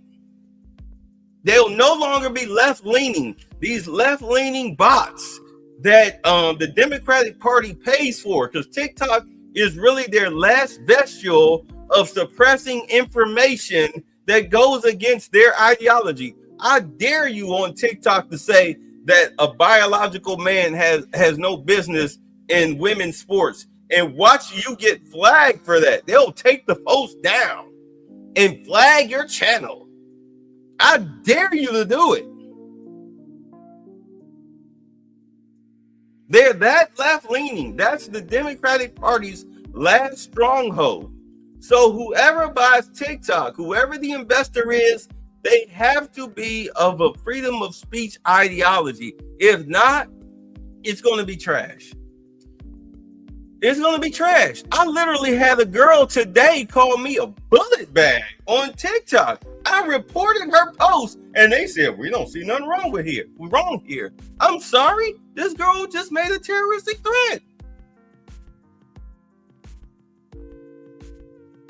TikTok ain't like they didn't see nothing. But let me call her low IQ for saying that. Oh my God. My post is censored. Yeah, really, Detroit, really. TikTok is that bad. But the only reason why Trump is fighting to keep TikTok in the United States is because there are a lot of people here in the United States that make money off of TikTok through TikTok Shop, selling stuff through Temu, or just, thirst trapping. Let me show my cleavage and just sit here, and maybe I'll angle the camera at my crotch and you see the little triangle of my panties, and I just sit here and don't say nothing and just look at your comments while I do nothing, and I just rack up thousands of dollars. I mean, you say you just discovered Ground News a week ago? Oh man, Ground News is my stuff. If you go to my Instagram, TikTok, Facebook, whatever, Threads, whatever, all my stuff comes, a majority, 90% of my information comes from either Ground News or from Twitter, from verified sources. Because you understand that the verified source of Twitter, unless you get community notice, you are a verified source. You say that happened to me on Instagram, but look, but they're sworn the right owns all the media. Yeah, no, they do not. Anyway, let's finish this. I'm sorry, I'm dragging this show out. Relocation plan. Are we talking to any countries that we're going to try and solve the Gaza problem? It's been a problem for many years, for many, many decades. It's been a big problem. I met with, as you know, a lot of the hostages. It's a terrible situation. But if you notice, hostages are being released now. And that's happened only since I got involved. So we have hostages being released, quite a few, actually. You're still committed to the relocation? I'd like to get as many hostages as we can. And then Gaza is a very, very important thing. It's been under siege for many, many years. It's a shame. It's a shame. A lot of people die in Gaza. Gaza's been a place we have a lot of people die. A lot of bad things happen in Gaza. We'll see what we can do about it. Dinner tonight. Can you tell us about it? Who's going to be there? Any leaders? So dinner tonight is sort of I have a couple of them actually, but a lot of it's based around charity. It's at Doral, and we raise a lot of money for charities. We're going to also have having one of the big professional golf tournament there live, and that'll take place over the next few days at Doral from tomorrow till. I think they have a pro-am right now, but I'll be speaking tonight. I think I'm making a speech to the players, great players, some of the best players in the world. And ultimately, hopefully, the two tours are going to merge. That would be good. Yeah, I love Ground News. Right now, they're just talking crap, but yeah, I love Ground News. Tours to merge. You have the beach tour, you have the live tour. And I think having that merge would be a great thing. About the tariffs, do you have any message for the American businesses that might feel the impact of any reciprocal tariffs coming from the EU, for example, or from other countries? I think it's going to all work out. Remember, there are no tariffs if you build your plant or you build your product, make your product in the U.S. And so a lot of people, there's going to be a transition period because they're going to be building instead of paying tariffs to some other place. But there are no tariffs. If you think there are no tariffs, all you have to do is make your product in the United States. So it's and a lot of people are doing that. They're moving, like the auto companies. I know I spoke to 2 of the 4 or 5. Yeah, we talked about Ford giving the employee discount to average citizens, saving them thousands of dollars on Ford cars and trucks. Do you have a sense of how long Elon Musk's mission will last and when he will depart? Well, Elon is fantastic, and I think he's a patriot, and I think it's a shame. Well, then you need to subscribe. With, his car company, and a great car. It's a great car, great product. And it tells you what a patriot he is. Matter of fact, hold on, let me show y'all. No, I mean, as long as he'd I like smart people, and he's a smart person. I also like him personally. When he endorsed me, that's when I really got to know him. I knew him a little bit before that. All right, let me show y'all what ground. Okay, let me show y'all Ground News. All right, so this is Ground News. All right, you see that? All right, see where it says Ground News? All right, see that? This is Ground News. All right, so the blue, or say 42%, that's Democrats. So 42% of Democratic media is covering the Nintendo Pool Switch 2 pre-orders in U.S. over Trump tariffs. 46% is news media that is, they're independent. They're not pro or anti, whatever. They just reporting the story as it is. And the R12, that's Republican. So 12% of Republican media is covering this. This is ground news, all right? So you know exactly who's covering what as far as the stories. You say you got straight arrow news? Yeah, but this is ground news. This is why I love ground news. They let you know who's the main ones covering these stories, all right? So that's ground news. That's ground news. I love ground news. All right, let's get back to this. Not much, and then he endorsed me, and it was a very strong, embracing endorsement, as we all know. And I would say Elon will stay for a certain period of time, and then he's going to want to get back to his businesses full time. But he's done a fantastic job. We found hundreds of, think of it, just hundreds of, we found millions of dollars of fraud and abuse and waste, and they're still going. I mean, they're going strong. They found something today that's horrible. It's horrible. So what they found, well, you'll find out very soon. What they found is incredible, and I give him a lot of credit. He's got some very smart people with him. Do you think he can? And they're working very closely with our secretaries and the people that are the heads of. Do you think he can appoint him to? Yeah, they talking about Elon Musk and what they found with Doge. Now, remember yesterday I was talking about there was that company, the UAIP or whatever. They barred the doors. They tried to keep Doge out of their offices. They even called themselves trying to delete files, but they're morons. The Doge team, them little 20-year-olds in their t-shirts and skinny jeans, recovered all the data that they called themselves deleting, and come to find out they found all of this fraud, waste, and abuse, but mainly fraud with, of course, names attached to it. But trust me, people who are sitting around waiting for the FBI and the DOJ to arrest some of these Democrats and charge them, trust me, once they finish with these audits and they reformat the FBI and the Department of Justice, the DOJ, as far as with agents that they can trust, and all of the calamity and whatnot has settled down, once the dust settles, a lot of these people like Bernie Sanders, AOC, Jasmine Crockett, Ilhan Omar, Aisha Presley, etc. Trust me, all of these people will be facing charges. RELAX. We're not even 3 months into this presidency, and we're seeing all types of craziness that's being uncovered going on. We're not 3 months in. Relax. Aaron Rodgers, RELAX. Relax. It's coming. Just relax. They haven't even started auditing the states yet. Relax. I know.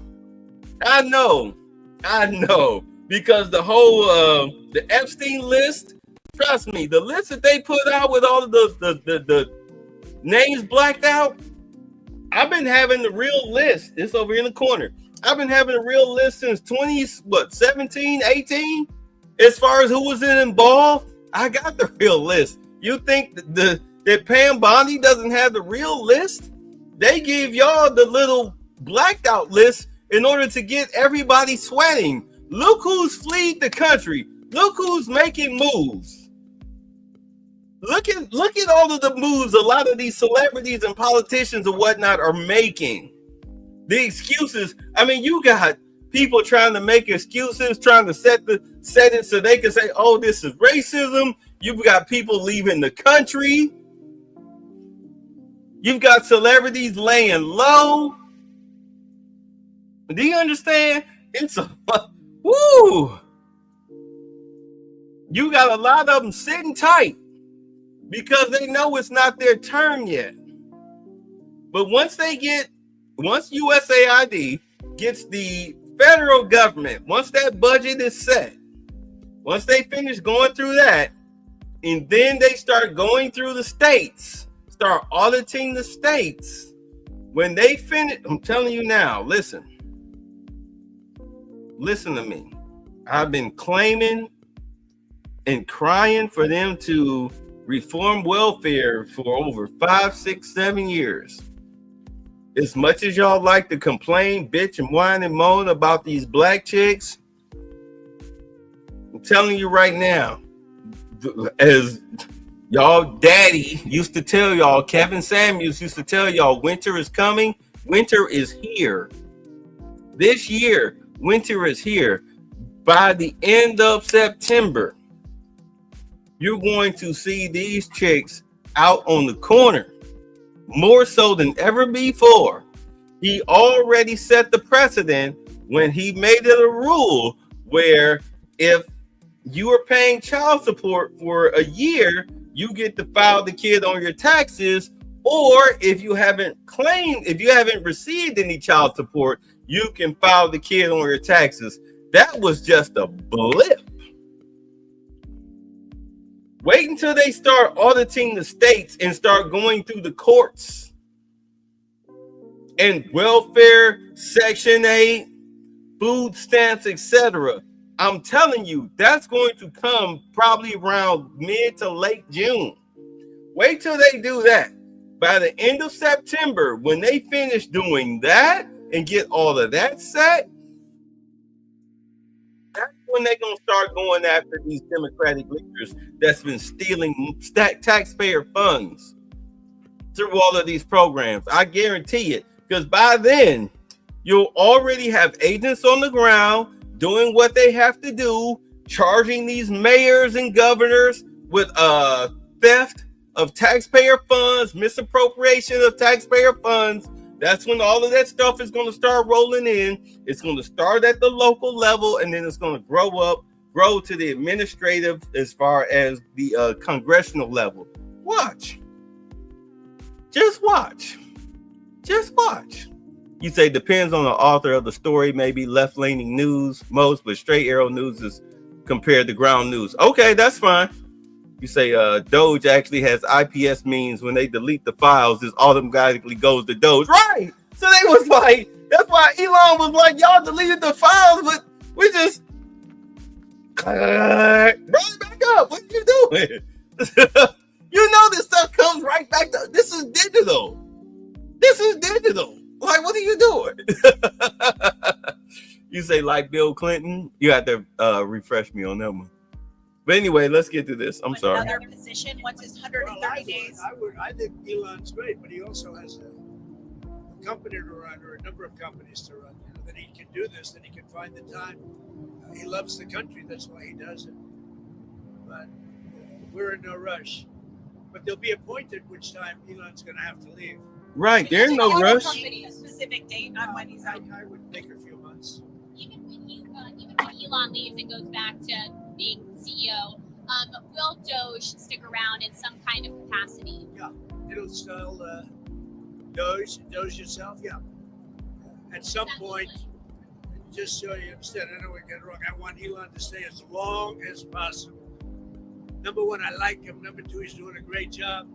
Number three, he is a patriot. That's why he's doing this, and he's, it's very costly for him. But so I want him to stay as long as possible. But there'll be a point where he's going to have to leave, and when he does, the secretaries will take totally over, and Doge will stay active. We have a lot of smart people. A lot of those people, I believe, are going to go into the agencies, and they'll work on it from the inside. You mentioned auto companies that you've been speaking with. Have you spoken to any executives today? Yeah. I don't want to say who, but I speak to a lot of the auto executives. But we have much more than autos. We have chips coming in. We have steel coming in. The steel factories are opening up and expanding at levels that people have not seen. Also, Can you tell tell us a little bit about your meeting with Laura Loomer and Mike Waltz today and how that came about? So Laura Loomer is a very good patriot. She is a very strong person. Oh And I yeah, saw he her did. yesterday for a little while. Yes, he She did. makes recommendations of things and people, and sometimes I listen to those recommendations, like I do with everybody. I listen to everybody, and then I make a decision. But I saw her yesterday. She was at the ceremony, and she'll always have something to say. Usually very constructive. What did she recommend? She recommended certain people for jobs. Adding to the administration, not But not firing. Well, she'll recommend that too. But yesterday she recommended some people for jobs. Did she have anything to do with the NSC aides who were ousted? No, not at all. Do you know how many, sir? Do you know how many from the NSC? Was it 5, a dozen? Yeah, it was like a couple of them. There were. Who did Laura recommend hiring? They were, pretty much traitors to the American people. She's been in the party. They failed their lie detector tests. Do you trust your national security staff is doing what you want them to do? Because understand, they've been giving these people lie detector tests. They failed. The people that failed their lie detector test, they got fired. That's all it is. And they're trying to make a big deal out of it. They were sinking ships. That's what they would do. They get a big charge out of sinking ships. And unfortunately, they're associated with Iran very closely. So they have to stop that. But we've hit them very hard, and we've been hitting them very hard. Did you talk to Congresswoman Luna about her resolution to get maternity? Oh my God. Okay, so they're just talking crap, but I just wanted to show y'all something. I did. This is what called itself trying to challenge me. Look at this crap. 6 years ago, 7 years ago, 4 years ago, these are the people that, you guys want to back. Whatever. I don't care, man. Be able to call in and vote. There's always people like that call themselves having something to say. Involved in the issue, but I spoke to Anna yesterday, and she and some people feel strongly about it, and I would agree with them. So you mentioned Iran. They have come out and said if they're going to sit down with the U.S., they want to use an intermediary. Always the And I liquid. believe the U.S. wanted direct talks. Would you still be willing to talk to them by an I think intermediary? it's better if we have direct talks. I think it goes faster, and you understand the other side a lot better. But at any rate, in case you have, the whole reason why I play this, because in all honesty, from what it looks like, he's pretty much done talking about the important things. But the reason why I play these press conferences and everything is so that you can hear it from the horse's mouth instead of from, one of these 3-letter or 4-letter alphabet news medias that like to take a quick little clip and then chop it up and say whatever they want to say and try to play it like that.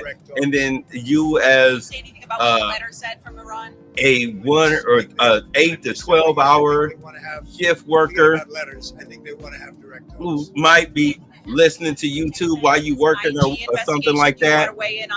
Like they give you a bunch of lies. I'd rather you hear it from the horse's mouth so you can actually understand what's coming from these people's mouths and what they're really saying, and be able to, as a black man, because black men watch my channel more than anybody, to be able to decipher it and use your common sense to actually understand exactly what's being said.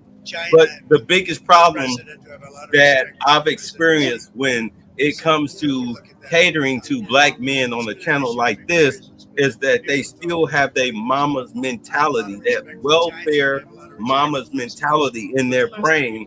So therefore, I get challenged on doesn't matter when I speak. Things that they don't have a rebuttal for outside of Not too long ago, He said Bill Clinton's presidential salary is $200,000. How did he get $1 million?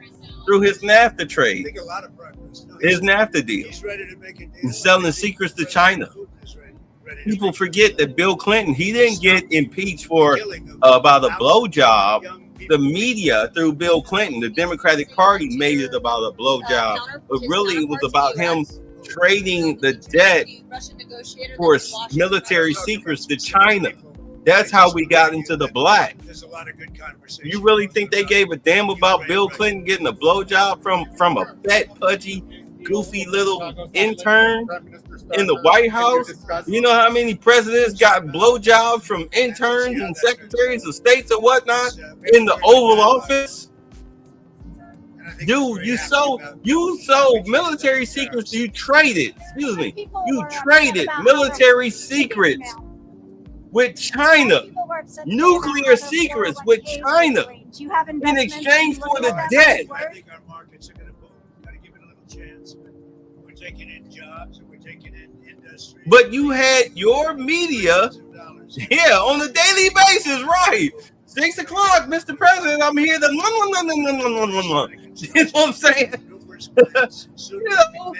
It was about him trading the nuclear secrets, the military secrets with China. But he had the media, got you thinking it was about Monica Lewinsky.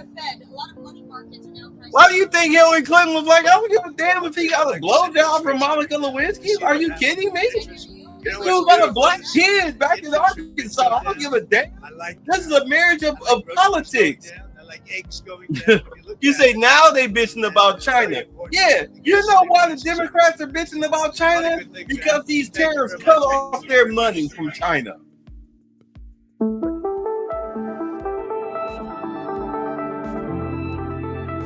They can no longer piggyback off of Joe Biden's deals with China because of the tariffs. These people didn't just make tens of millions of dollars, as far as Democrats, off of stealing taxpayer funds, period, from USAID. They also got paid off of the deals they were making with China. You're talking about a steady flow of money that's now cut off. Trump cut off the money. He cut off the Democratic slush fund. This is why they're freaking out. He cut off their money. Some Republicans too. But who gives a damn what they think? Us as black people need to understand that the Democratic Party has never been our friends. Just because they gave your mama a welfare check and food stamps in Section 8 don't mean that they love you, you stupid nigga. Get it through your fucking skull. The only time they called themselves addressing black men was, oh my God, it's November 3rd. What are we going to do for black men? We need their vote. Well, we'll give them weed and a health screening. What? What type of moron of a black man are you to say, well, that's enough for me, as to oppose to a factory job that Trump is bringing in that's going to pay you at minimum $33 to $35 an hour with full benefits and a 401k. You mean to tell me you'd rather toke some weed and go and get a doctor stick his finger up your ass as to oppose to a career as a forklift driver or pulling parts for a car or being a riveter for less than $35 an hour with a 401k with full benefits? I mean, what are you telling me? What are you telling me?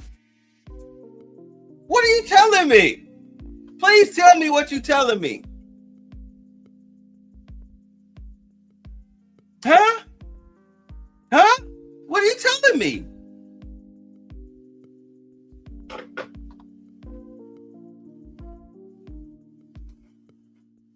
China must want Biden nutsack. Just can't get enough. So Clinton made China. Yes, Clinton made China. Clinton made China into the country that it is today.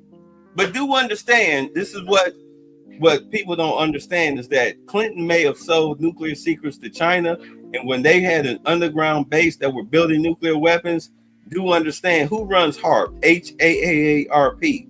Who controls the weather? What country controls the weather? Come on. What country controls the weather? Come on. What country can manufacture weather? Come on. Earthquakes, tornadoes, hurricanes, sunny skies, rain. What country can do that? Through HAARP. What country can do that? Come on, chat. Let's go. What country controls HAARP? Who's the only country that has a weather controlling machine? They literally have the G.I. Joe, the weather dominator. We gotta get the weather dominator. Name the one country in the world that controls the weather dominator. No, it ain't Russia. It's not Russia, Detroit. Name the one country in the world that has the weather dominator machine that Cobra was fighting G.I. Joe over in the freaking Arctic. HAARP. HAARP. Come on, y'all. Come on, y'all. Come on, y'all supposed to know this. This is simple stuff. All right, I'll say it. America. United States controls the quote-unquote G.I. Joe quote-unquote weather dominator. So when China had their underground base trying to build nuclear technologies, y'all think it's a joke. It's serious. Look it up. It's right here on YouTube. America used HAARP to cause an earthquake in the Chinese mountains. Their underground facility killed everybody with an earthquake, destroyed their nuclear capabilities. It was over. China was like, God damn. What do you think that whole, remember the Malaysian plane that disappeared? What do you think that was about? What about Ronald Reagan? You got to be more specific. But let's get into this. You can be more specific. Write it in the chat. I'll answer it. Shock claim. Trump releases Starlink post he's crashing stock market on purpose. Here, I'll let y'all read it here. Maybe I'll read it. Hold on. He lobbies for emergency rate cuts. Hold on. No, because my camera is sitting right here blocking my screen. So let me switch over. Hold on. Let me see. As he lobbies for emergency rate cuts.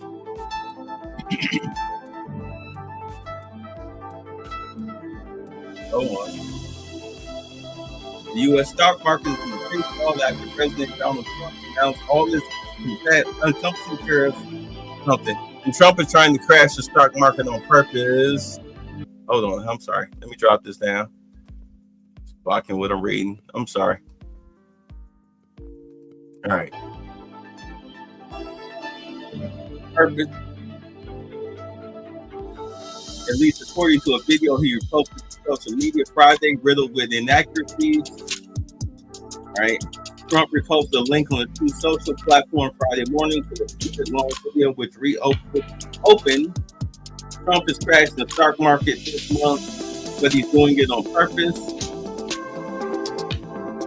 The short video, which promotes several falsehoods or misinformation claims, offers insight into thinking behind this new tariffs widely panned among economists and across Wall Street,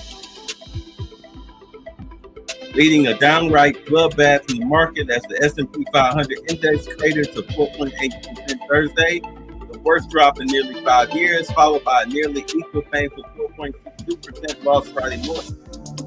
According to the video, which traces back to a March 15th post from the TikTok account with less than 18,000 followers, Trump is making a wild chess move and playing a secret game of force the Federal Reserve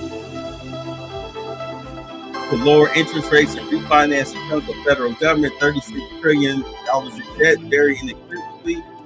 To that theory's credit, yields for U.S. Treasury notes, which are a starting point for loans, mortgages, and corporate bonds, have collapsed this week as the benchmark 10-year Treasury fell more than 10 basis points to a 6, whatever, I'm sorry. Which should translate to cheaper borrowing, but it's hardly little more than a consolation prize at the U.S. defined by higher inflation, cutting into consumer purchasing power and far weaker corporate earnings from tariffs. Right, this is going fast. Lower Treasury yields also can be achieved in a less far damaging fashion, but restoring fixed income investors' confidence in the federal government's fiscal health through more austere spending. Okay. Where they state by early data from Elon Musk's Department of Government help grow confidence in the U.S. would address its balloon debt.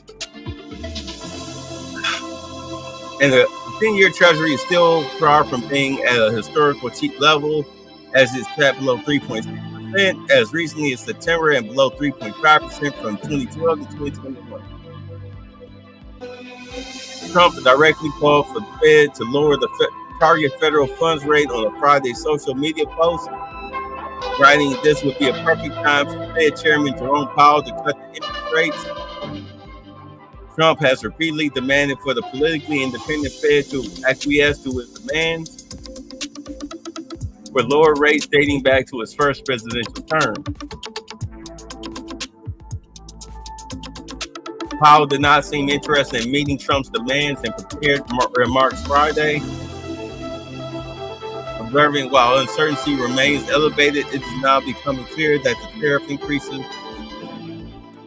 will be significantly larger than expected. The same is likely to be true of the economic effects, which will include higher inflation and slower growth.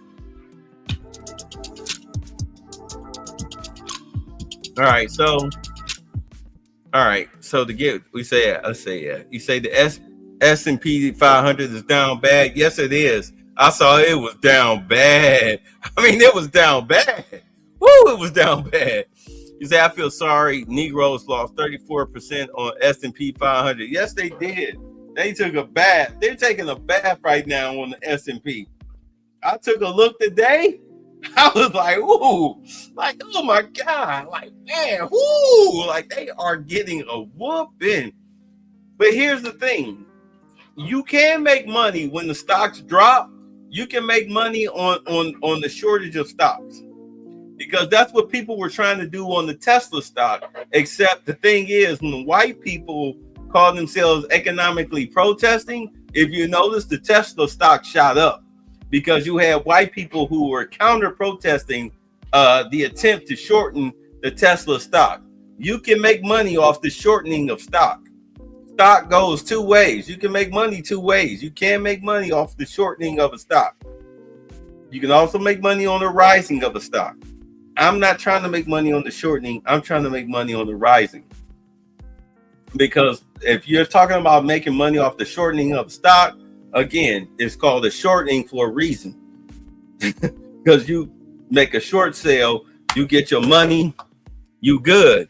But I would rather a stock continue to grow and grow and grow and grow and grow and incremental, because that's where the real money is. You make quick money off of a shortening. It's just like I was saying early in the broadcast, they make $20 a day instead of, $200 a week, $400 every 2 weeks, $800 a month.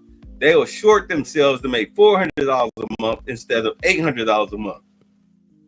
Same thing with stocks. That's what I was getting at. I would rather make the 800 than the 400.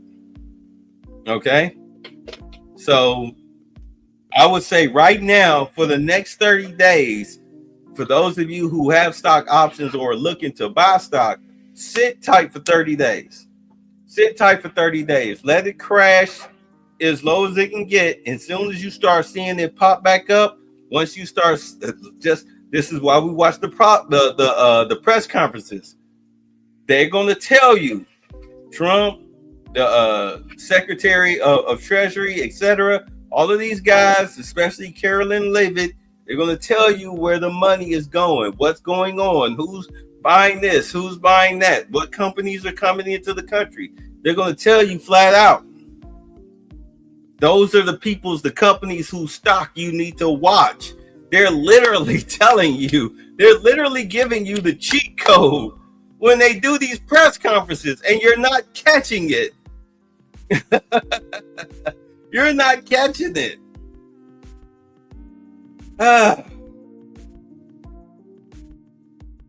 So yeah, it hurts. Trust me, I looked at my stock before I went live. I was like, God damn. Shit, like even my U.S. Steel stock is taking a hit. But I'm not worried. You know what I'm saying? It's the roller coaster effect. Eventually it's going to go back up. It's going to climb up more than it will drop based on everything that's going on. Again, It's not like the countries aren't going to pay the tariffs. You have no choice. Either you pay the tariff or you don't. But if you are in business and your biggest market is coming from the United States, like he said, like when he held up the gold cards, I got these gold cards. People, yes, you're right. Crypto went back up. I did check my crypto stock. My crypto did go back up. You are 100% right, Detroit 313. I checked my crypto. I was like, oh, okay. I'm like, whoo, at least my crypto's doing good. I ain't gonna even lie. Tell me you didn't look at your crypto and be like, oh, okay. Like, all right. Woo, these crypto ain't dropping.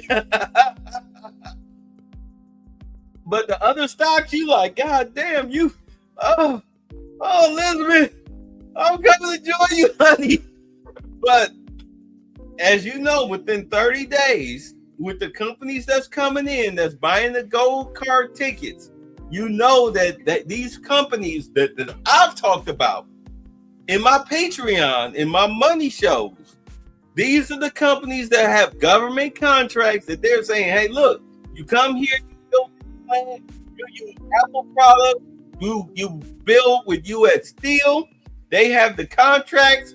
Apple has the contracts. NVIDIA has the contracts. Boom, XYP, boom, boom, boom. You cleaning up. The money is coming.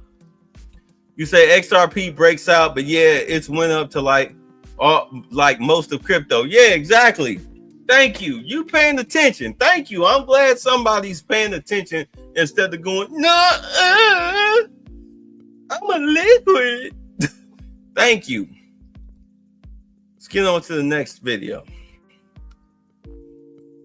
When you look at the sum total of all of the numbers. Oh, here we go. This chick that we don't know is actual male or female.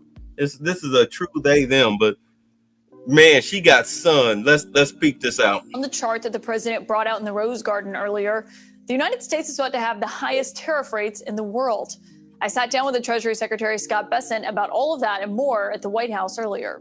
Yes, she sat down with the Treasury Secretary. Let's hear what somebody, and I'll say this again, when you guys watch these freaking reporters or whatnot, these opinion reporter shows, especially like on a CNN or an MSNBC or something like that, understand they only get limited jackets in the dossier. This is the Secretary of Treasury. He gets a full jacket about at least this thick, whereas CNN maybe get a page. You know what I'm saying? These are your talking points, but he gets the full detail of what's going on. So let's hear what he got to say. And Secretary Bessent, thank you so much for being here. This is obviously a massive announcement that the president just made. I know there were a lot of options being considered behind the scenes, different pathways. How did the president come to this decision? Well, look, the president's had a vision for a long time. He's been talking about tariffs. He implemented China tariffs in his first term. So he has been thinking about this for a long time. And with the reciprocal tariffs, there are a group of factors. Is one, excuse me, what's the other country's tariffs? As important, or sometimes more importantly, what are the non-tariff barriers? Is there currency manipulation, and is there unfair subsidy to labor or finance cost? Yeah, and when you look at this on the reciprocal tariffs themselves, how did you come up with the calculation essentially in terms of what this looks like for each country? Because obviously we're looking at the numbers here. There are different ones. And I can see some of the countries disputing some of these reciprocal tariffs, saying that's not actually what we charge. What would your response to that be?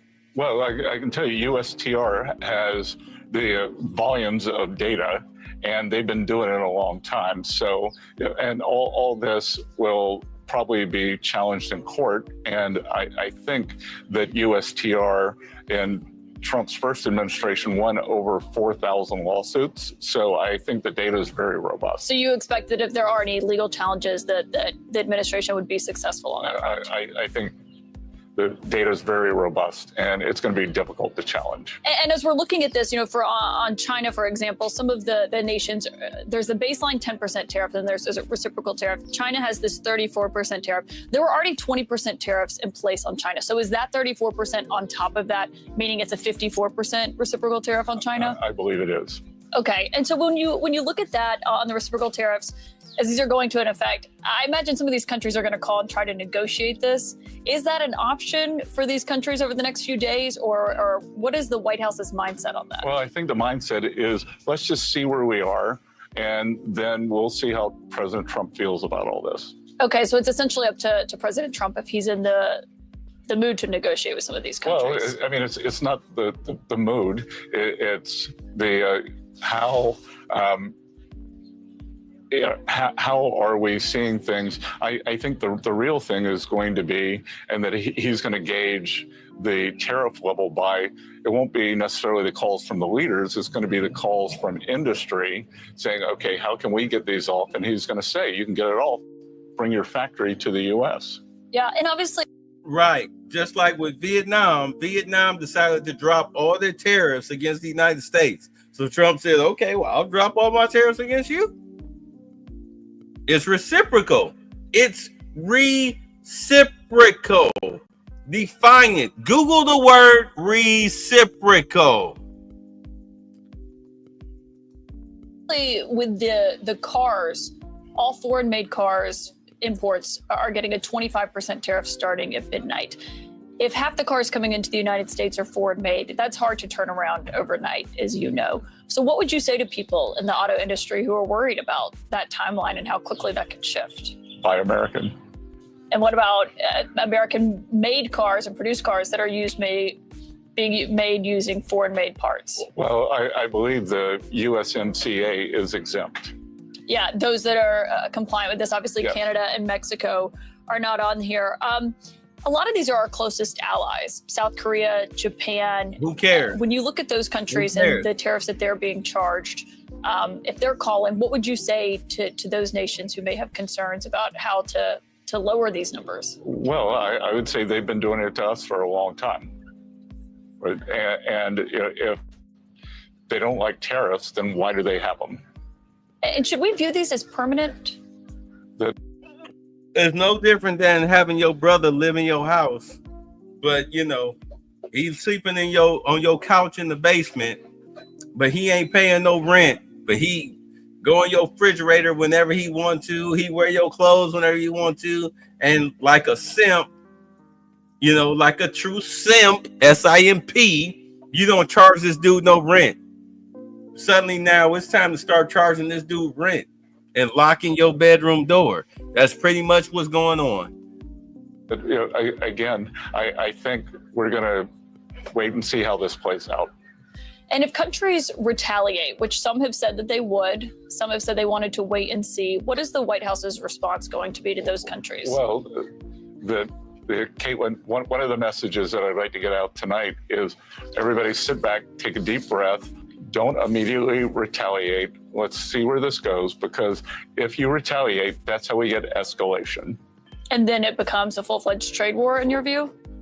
Not a trade war. Depends on the country.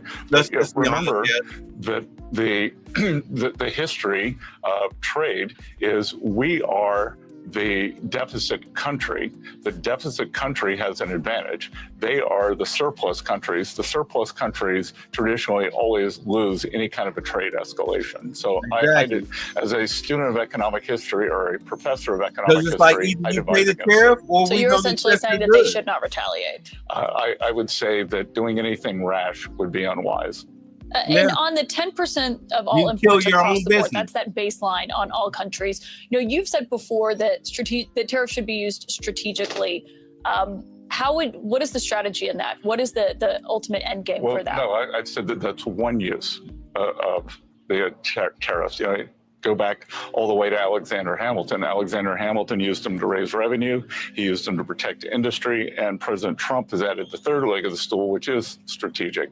So, if we're thinking about a 10% global tariff, and let's assume that we import about $3 trillion a year, So that's $300 billion, and that's a substantial revenue raiser that could then be used for working Americans on no tax on tips, no tax on Social Security, no tax on overtime, and for those buying autos, they can reduce their bills because interest on American-made cars will be tax deductible. So this is really a working class, the tariff and tax plan. And if the point of this ultimately is to get people to buy more U.S.-made products, but you are counting on that revenue, as we've seen some of your colleagues like Peter Navarro arguing how much money this could bring into the United States. In the end, wouldn't that theoretically dwindle over time if people are buying more U.S. and there's less money coming in from what's being imported into the United States? Yeah, what the hell are you talking about, Jake? And that's why in the past I've called tariff policy done properly is a shrinking ice cube, because what will happen, we will start out with high tariff income, but then as the factories come to the U.S., we will have more business income and we'll have more paycheck income because American workers will be earning. So you would see it's a rebalancing. So did you catch that? It's a rebalancing. So right now, you throw the tariffs out there. If you buy an American-made product, this cup with a handle on it, $5. From another country, $20. What's going to happen is this cup is going to drop in price, and maybe this cup in America might go up more because of the demand, and then eventually they'll balance out. So a $20 cup versus a $5 cup will eventually even itself out to $12.50. $12.50, because they'll be competing against each other in price and style. So it'll drop down to $12.50 with a handle, glowing lights in the eyes, and everything. Do you understand? That's how it all works out. I don't know why people don't understand this, but then again, we're talking about people who have never owned shit in their fucking lives. They are financially illiterate, so they don't know how business works. They don't know how business works.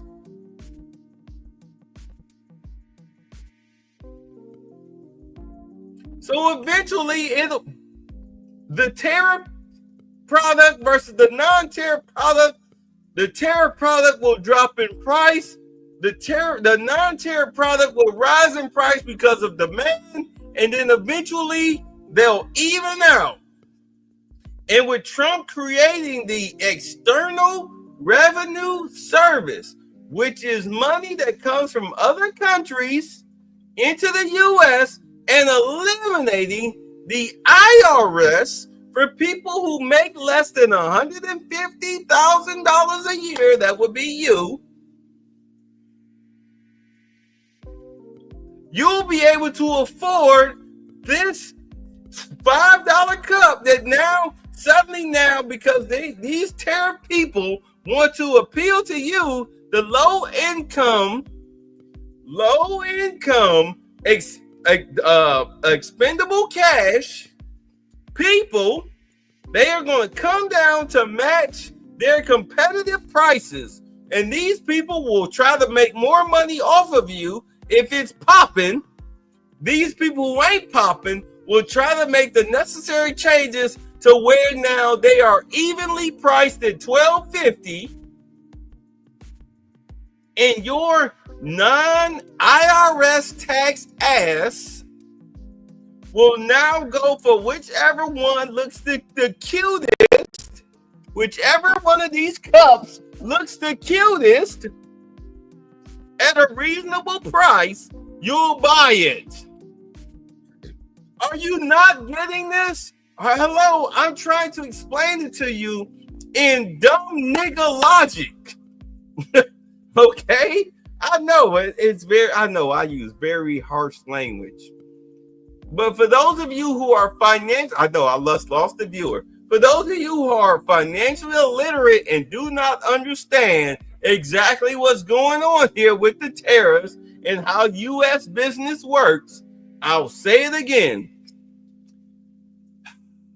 Let me break it down. This cup right here, let's say it costs $20 to ship it from overseas from Amazon, $20.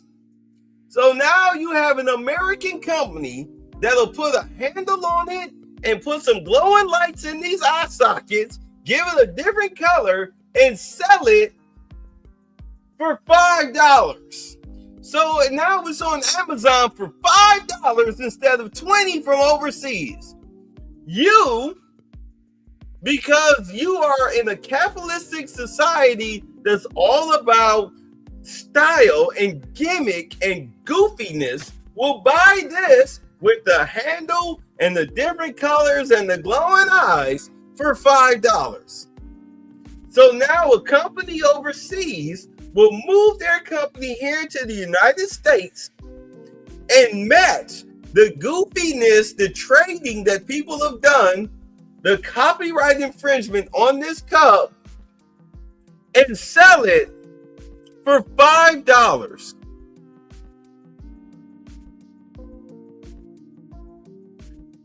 But by the time they do that, the company that was selling it for $5, because of the demand, they'll sell it for $12.50.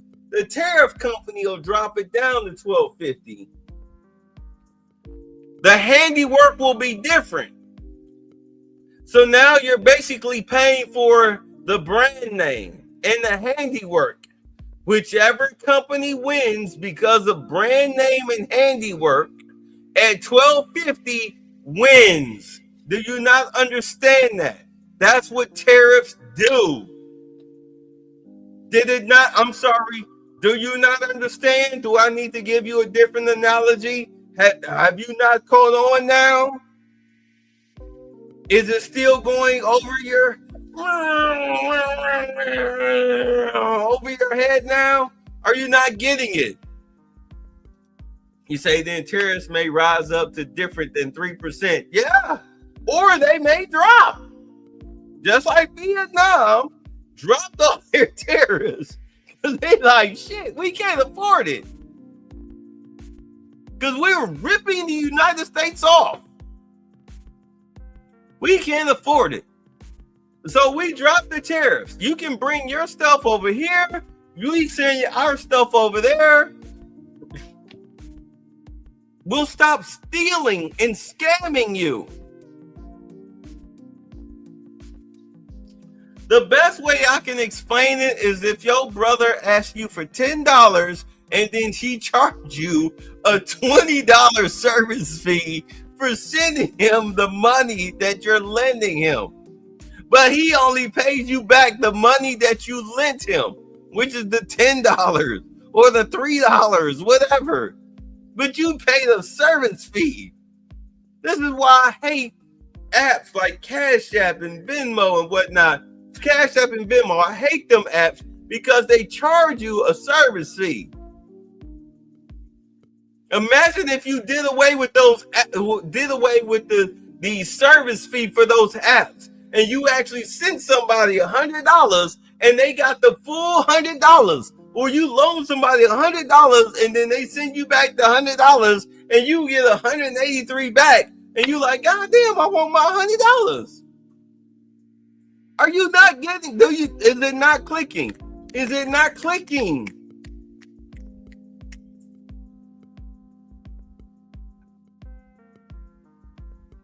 This is the thing with tariffs. I send you $100, you send it back, I get $183.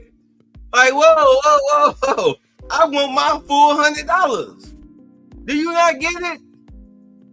You say, Detroit said, this is why Japan don't want tariff smoke. Ukraine just don't give a F. Russia is pissed at the tariffs. Now China is battling tariffs like chess or rap battle. Not understanding that the U.S., okay, so you want to raise your tariffs? Well, we'll raise our tariffs.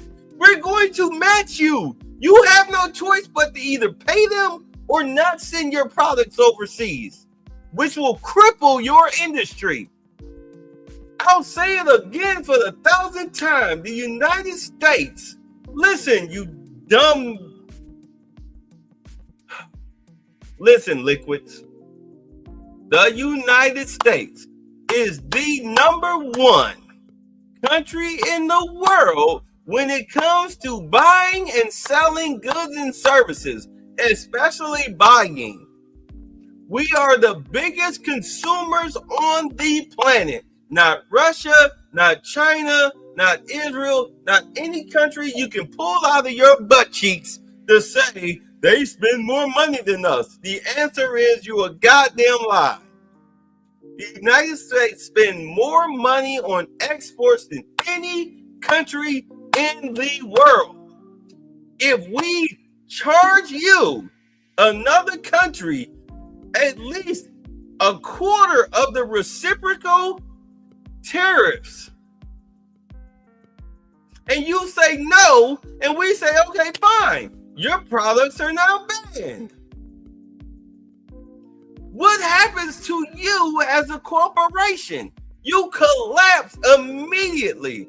Temu would die if the United States banned their products. Temu would cease to exist. China would no longer be the economic power in the world. This is the beauty of the tariffs. And you say BRICS, yeah. This is the beauty of the tariffs. The tariffs are killing BRICS. Wait until they start dumping money into Bitcoin, because that's next. You say, what about BRICS? In my opinion, I think America will join BRICS against SWIFT. We'll see. We'll see, but Trump has already stated that he's going to dump trillions of dollars into Bitcoin to offset BRICS. But it looks like the tariffs are going to offset BRICS. Because the thing with BRICS is that BRICS is all about the GDP of other countries. But the thing about the GDP of other countries is that who is the main buyer of your GDP? Is it Russia, China, or the United States? It's the United States. Without the United States, BRICS falls. Do you understand? Without the United States, BRICS no longer exists, because your GDP, which is literally your mineral deposits, if the United States does not buy your mineral deposits, who the hell are you living off of? Russia and China?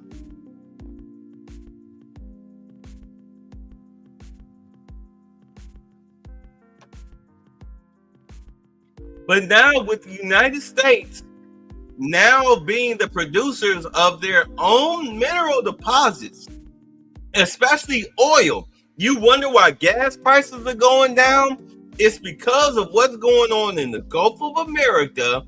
When they built when they built those refinery factories off of the coast of the Gulf of America in Louisiana, that gas prices, energy prices have dropped. That's what people don't understand. So we don't need your freaking oil. You say, yes, actually, yes, they're buying Bitcoin, but Bitcoin won't save this country. Trump is going to use XRP to pay off national debt. And you know what? I've heard that. I haven't examined that. So I have no opinion on that. But I do know that you guys have been telling me for months, XRP is where it's at. That's all I can say about that. Because that's all I know. I'm not going to sit up here and pretend like I know something I don't. All right? I'm not going to pretend that I know something I don't. But you guys are saying XRP is where it's at. And I've been noticing XRP has been growing. And Coinbase is where I saw that you can buy XRP. But Coinbase seems like such a shady site. I do not trust Coinbase at all. So unless you have another institution where I can buy XRP, I'm not messing with Coinbase. Give me another one that doesn't seem shady. You say actually XRP is the bigger shark than Bitcoin. That just a fact. Cool. Okay. I'm not arguing with you. I'm not arguing with you at all. Just give me another component where I can buy XRP. Because trust me, I do want to buy XRP, but I don't want to buy from Coinbase because Coinbase seems very shady. You understand? It seems very shady. So you guys tell me where you guys are buying XRP, and I'll go take a look and do my research and buy XRP. But Coinbase, no. Not messing with it. You would say uphold? Okay. Anybody else? Because I don't trust Coinbase. All right, let's get back to this. I'm just explaining. This is how tariffs are working. This is how tariffs are working. I am average man identifying and explaining how this stuff is going. Because understand that these people are talking in circles, but you have to cut out the middleman and just explain dude, what the hell are you saying? I got you. Let's go. We rebalance away from tariffs to more domestic income. But the idea that it would put a dent in the national debt then would seem not to, be likely, right? Well, not at all, because for right now, we have the income that we have, and we will be adding tariff income to that. So when we get CBO scoring, the CBO scoring is not going to include any tariff income. It's not going to include any. So this is all going to be extra. I wrote it down. So we're at this, that the other T, other than tariffs, is tax. And from here, I'll be spending most of my time on the tax deal. And we're in this strange betwixt and between on the tax deal, because there will be substantial tariff income. There will be substantial cost savings, and we're not going to get credit for either of those with CBO scoring. Well, and obviously that's why you've been having a lot of conversations with Republican lawmakers. But before I get to that in a moment, we're seeing international markets start to respond to the president's announcements. Obviously, the markets in the United States are already closed. What do you expect the stock market to look like when it opens tomorrow in reaction to this? It's going to be terrible. I don't know where it's going to trade open tomorrow. I don't know where it's going to close tomorrow.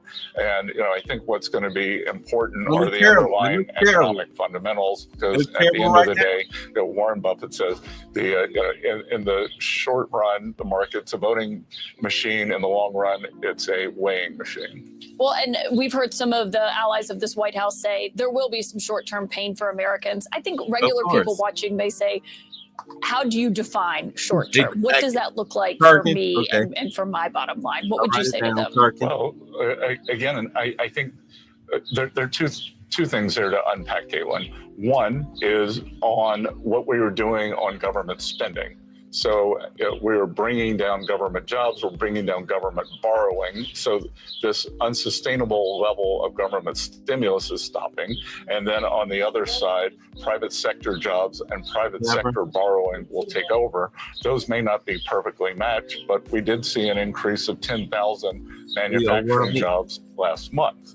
On the other side, when you think about especially for working Americans, could we get a price adjustment due to the tariff? Take a look at these maybe not. Saturday, Walmart CEO seems intent on making China, or his suppliers in China, eat all the tariffs. So Walmart, biggest retailer in America, 40 million people a week go in there. So, and then on the other side, once the tax bill gets through, then we will see the decrease for working Americans. So that's why part of what I've been doing up on the Hill is pushing the House, pushing the Senate, and they don't need much pushing, because I think the most undertold story in Washington these days is the level of Republican unity. Yeah, well, on that front, and we'll see what Republicans do and how that looks. Obviously, that's the president's ambitious agenda. But on, the argument of short-term pain, long-term gain, which it seems what you're arguing about the long-term, what this will look like, prices will go up for Americans in the short term, right? They could. They don't have to. And that's, if they don't have to, you're arguing if businesses do not pass those on to those consumers. Well, and the Okay. President Trump's first administration, while prices didn't go up, so the businesses don't have to pass them on, or the producers in the other countries can eat the tariffs, and traditionally the dollar adjusts. All right, so just so you know, yeah, Detroit 313, everything you said, I wrote down. I wrote it down. I wrote it down. You see me writing it down because I need to check out all of these on the Sunday. Saturday, I got a busy day. The Sunday is my chill day. So I wrote all this down. I can examine it and decide what is what. Like, trust me, look, I don't care what you morons think about me. I try to be smart with my money because I'm 53 years old. I don't have time to be sitting up here trying to rely on a Social Security check to fund me. I have time to be living off of family money. I need to make my own money. I've always thrived off of my own money. This is where we're at. We have to work this stuff out as Black men. We have to be self-reliant as Black men.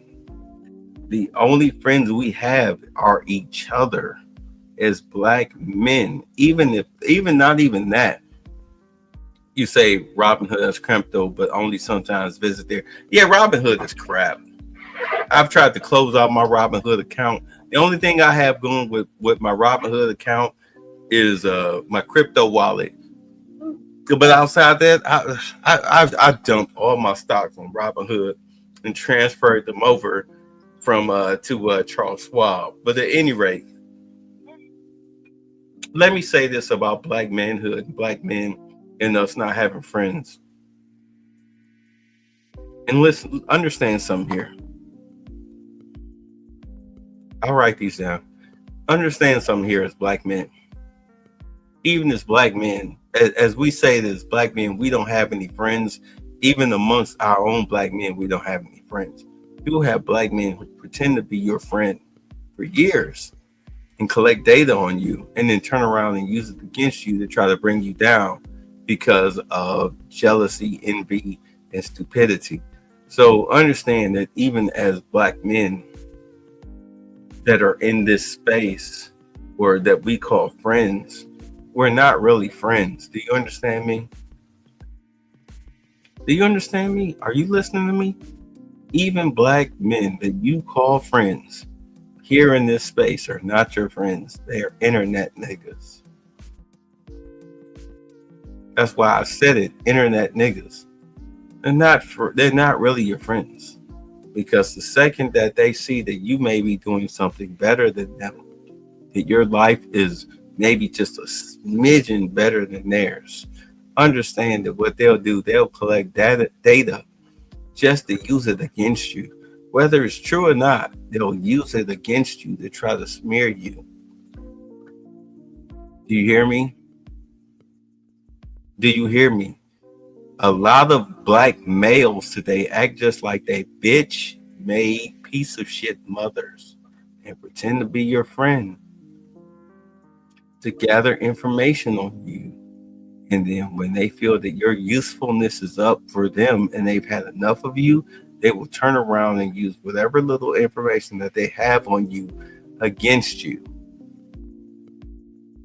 These niggas are fags, flat out. Talking about fags. They're not Black men, they're fags. They're effeminate pieces of shit. Do you hear me? Do you hear me? Only an effeminate piece of shit will pretend to be cool with you,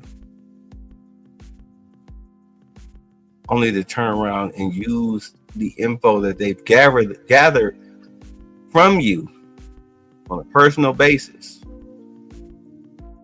and you try to use it to destroy you. That's a fag. That ain't no Black man. That's a fag. That's a fag. That's a faggot ass nigga. I know a lot of Black men through my whole time being online. I know a lot of Black men. They shared a lot of personal information with me that I would never dump on the internet because that's some faggot ass nigga shit. Only a faggot ass nigga would do that. You understand? And y'all will sit here and seal clap them niggas and whatnot.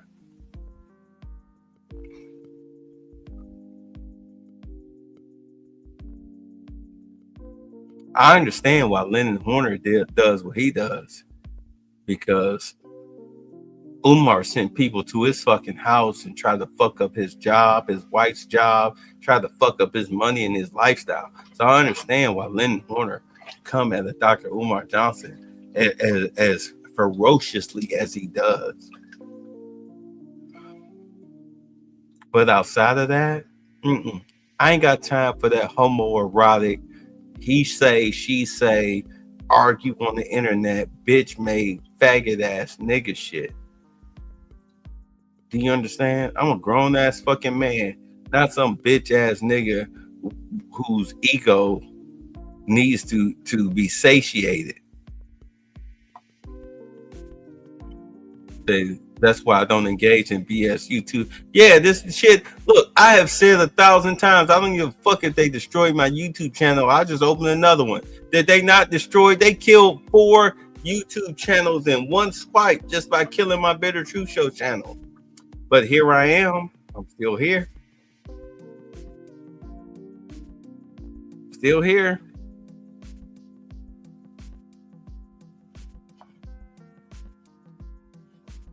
Yeah, it's very unmanly of them. But that just goes to show you who was raised by a bitch and who actually has some manhood in them. Do you understand?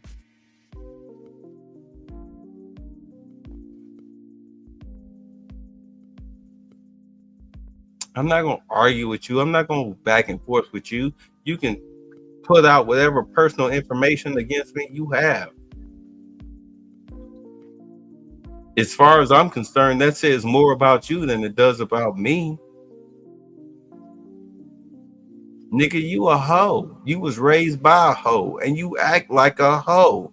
You act like your hoe ass mama, who ain't worth shit except for a good fuck. So say what you will. Say what you will. I don't give a fuck.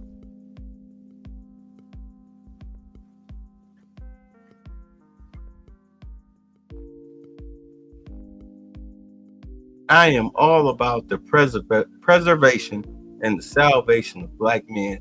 And the only way that we as black men, we cannot we cannot save ourselves by, oh, white Jesus saved me. Or, no, the white man said this. And we got to, because the white Democratic man said that. And all white people is race. No, nigga. I give a fuck if a white guy called me a fucking nigger to my face. Nigga, sign your name on the check, bro. Sign your name on the check. Thank you. It better clear, or else I'll see your ass in court.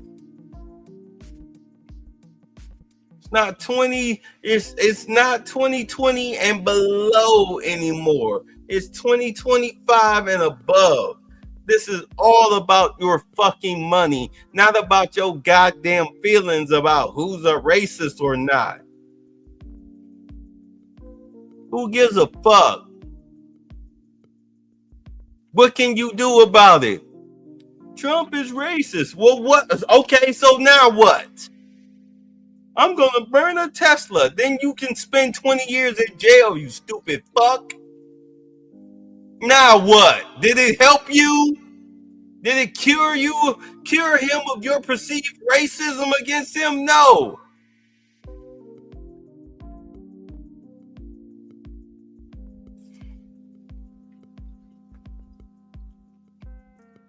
You sitting up here fighting goofy white people's fights. Elon Musk is a Nazi. Bitch, how?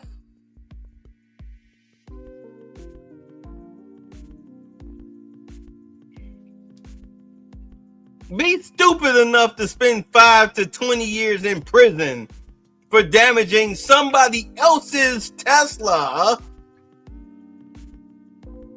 Because you listening to these slave master white folks that got your brain all in a tizzy.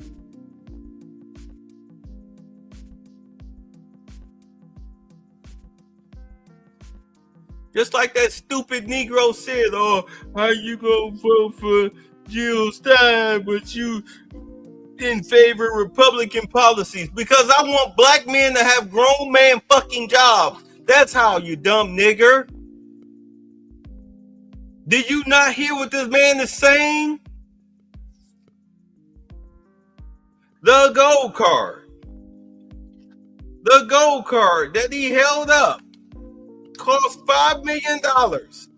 It's for captains of industry who are bringing businesses to the United States, and he's making them rebuild brand new factories, brand new office spaces, which is giving a lot of unskilled labored black people as they remove illegal immigrants from the job rosters by killing the Social Security numbers that they've stolen from dead people, so the jobs are available to your black ass. So now you can take your black ass in there and make grown man money for months on end, if not years upon years upon years, if your corporation, the people you work for, do a good job, you're making money. Do you not understand that that doesn't just stop at building a factory and a blue-collar office tower? They're going to then hire you to refurbish, if not tear down, and rebuild whole neighborhoods to accommodate their CEOs and the employees that they hire, etc., transforming whole neighborhoods. You're talking about years upon years of money that will, by the time it's over with, by the time you're done doing that back-breaking labor of laying concrete or doing rivets or whatever the hell you do as a black man in construction, by the time it's over and done with, your kids will have graduated from college without owing any money because you can afford the tuition. You'll have owned your home. Your cars will be paid off. And if you make less than $150K, you don't owe any freaking land tax. You owe no taxes. Which means that you'll be able to pass your family home that you bought down to your children.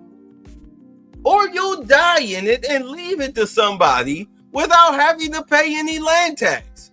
What part of that do you, as a black moron, do not understand? What part of that do you not understand, you stupid nigger? Help me understand that. Explain it to me. Huh? Explain it to me. What you don't understand about that. You stupid motherfucker. Explain it to me.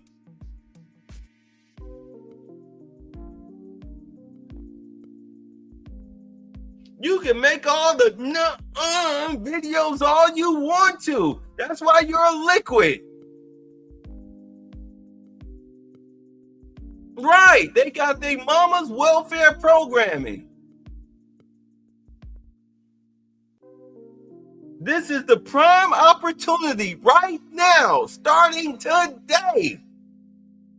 You just got to go out and find out what construction companies got these contracts to build these factories and and these office spaces. Find out who they are and get your ass in there for a job. I can at least sit up here and hold up a stop go sign with a goddamn yellow vest and a hard hat on. I can at least do that for $30 an hour. I can at least do that. You need to find out what it is. They're not going to call you, hey, you lazy motherfucker sitting up here playing Madden. Do you want a job? No. Get get up off your ass and do it.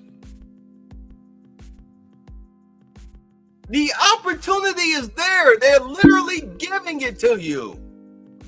But you listening to silly fucking bitches like Caitlin Collins who don't know what the fuck she talking about. So you listen to bitches like her trying to tell you that this is wrong. You're a moron of the highest capacity. You're a failure in life. If you're under 35, go join the fucking military. Now is the perfect time. Keep in mind that peace deal will be signed. That Middle East situation will be settled. You won't have to worry about going overseas. Now is the perfect time for you to sign up to the military. Go ahead and have the military, the government, pay for you for schooling and get your degree and be out of there within 2 to 4 years and be a skilled laborer with experience. Now's the time. But you don't want to hear that. You still not convinced she's an XX chromosome? I know she's got some manly looking features, boy. She's a manly looking chick.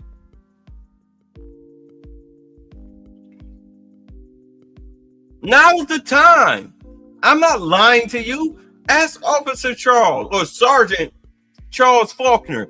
Ask him about black men in the military and police services. He'll tell you flat out, yeah, now's the time. Had many conversations with him talking about that. If you too much of a bitch ass nigga to do that shit, you say it don't even matter to me. All the BS saying I'm retired at early age and still in for crypto. Right, I'm 53 and I'm retired. But that has nothing to do with, but I'm not talking about me. I'm talking to those of y'all that still punch a clock from 9 to 5. Especially if you have sons that are under the age of 35. You need to start instead of them talking that stupid shit about, oh, don't join the white man's army. You need to tell that your son, get your ass in the fucking army, get in the military, get them to pay for your schooling. These are the benefits they can get you. By the time you get out within 2 to 4 years, housing prices will be down right now. And this is what killed me. I'll never forget y'all said this shit, and I never said nothing. But I'm gonna say this to you stupid motherfuckers right now. I never signed a draft card when I was in high school, etc. I never signed a draft card. But I still get my father's complete military benefits right now through his Vietnam GI Bill. I can go ahead and get a house for no money down. I can get a house. I can get a house. I can get a house with no money fucking down. I didn't sign a draft card. Who the fuck told y'all that stupid ass nigga shit? Who the fuck told you that? When y'all said that, I didn't say nothing because I knew y'all were fucking morons. But then again, I'm dealing with black folks. I can get a house. I never signed a draft card. I can get a house with a GI Bill with no money down. Imagine what it looks like now. Go into the service, you can get your GED, you can get your motherfucking schooling, whatever it is, whatever schooling you want, be it blue collar or white collar, get that shit. They actually do give you your experience. How they say no experience required. Yeah, you have the experience because you're U.S. military. Companies, corporations get discounts, tax discounts because they hired you because you are a U.S. service member. They get a discount. They'll hire you on the spot. That's why applications ask, are you a U.S. military member? You know, for those of you who remember that shit on the application, you click check yes, and they want to know your experience. Trust me, they get tax breaks. They hire you on the spot because a corporation is not a fucking Democrat piece of shit. They are corporations. They are all about their bottom line. They want that money. They will hire you. Is a draft card the same as selected service? That's the way they look at it. That's the way they look at it. They see it as the same. But I never signed the draft card. But I still get the benefits. That's why when that shit was brought up, I'm like, okay, whatever the fuck y'all niggas think. Shit, I never signed the draft card. I still collect them. I get them motherfucking checks. They dump them checks in my account once a month. I ain't never served in the military. I ain't never signed a draft card, but I get that motherfucking check once a month. I can get a house if I want to in my name without a cosigner because I am his son. I am a military member's son. I can still get a house with no money down.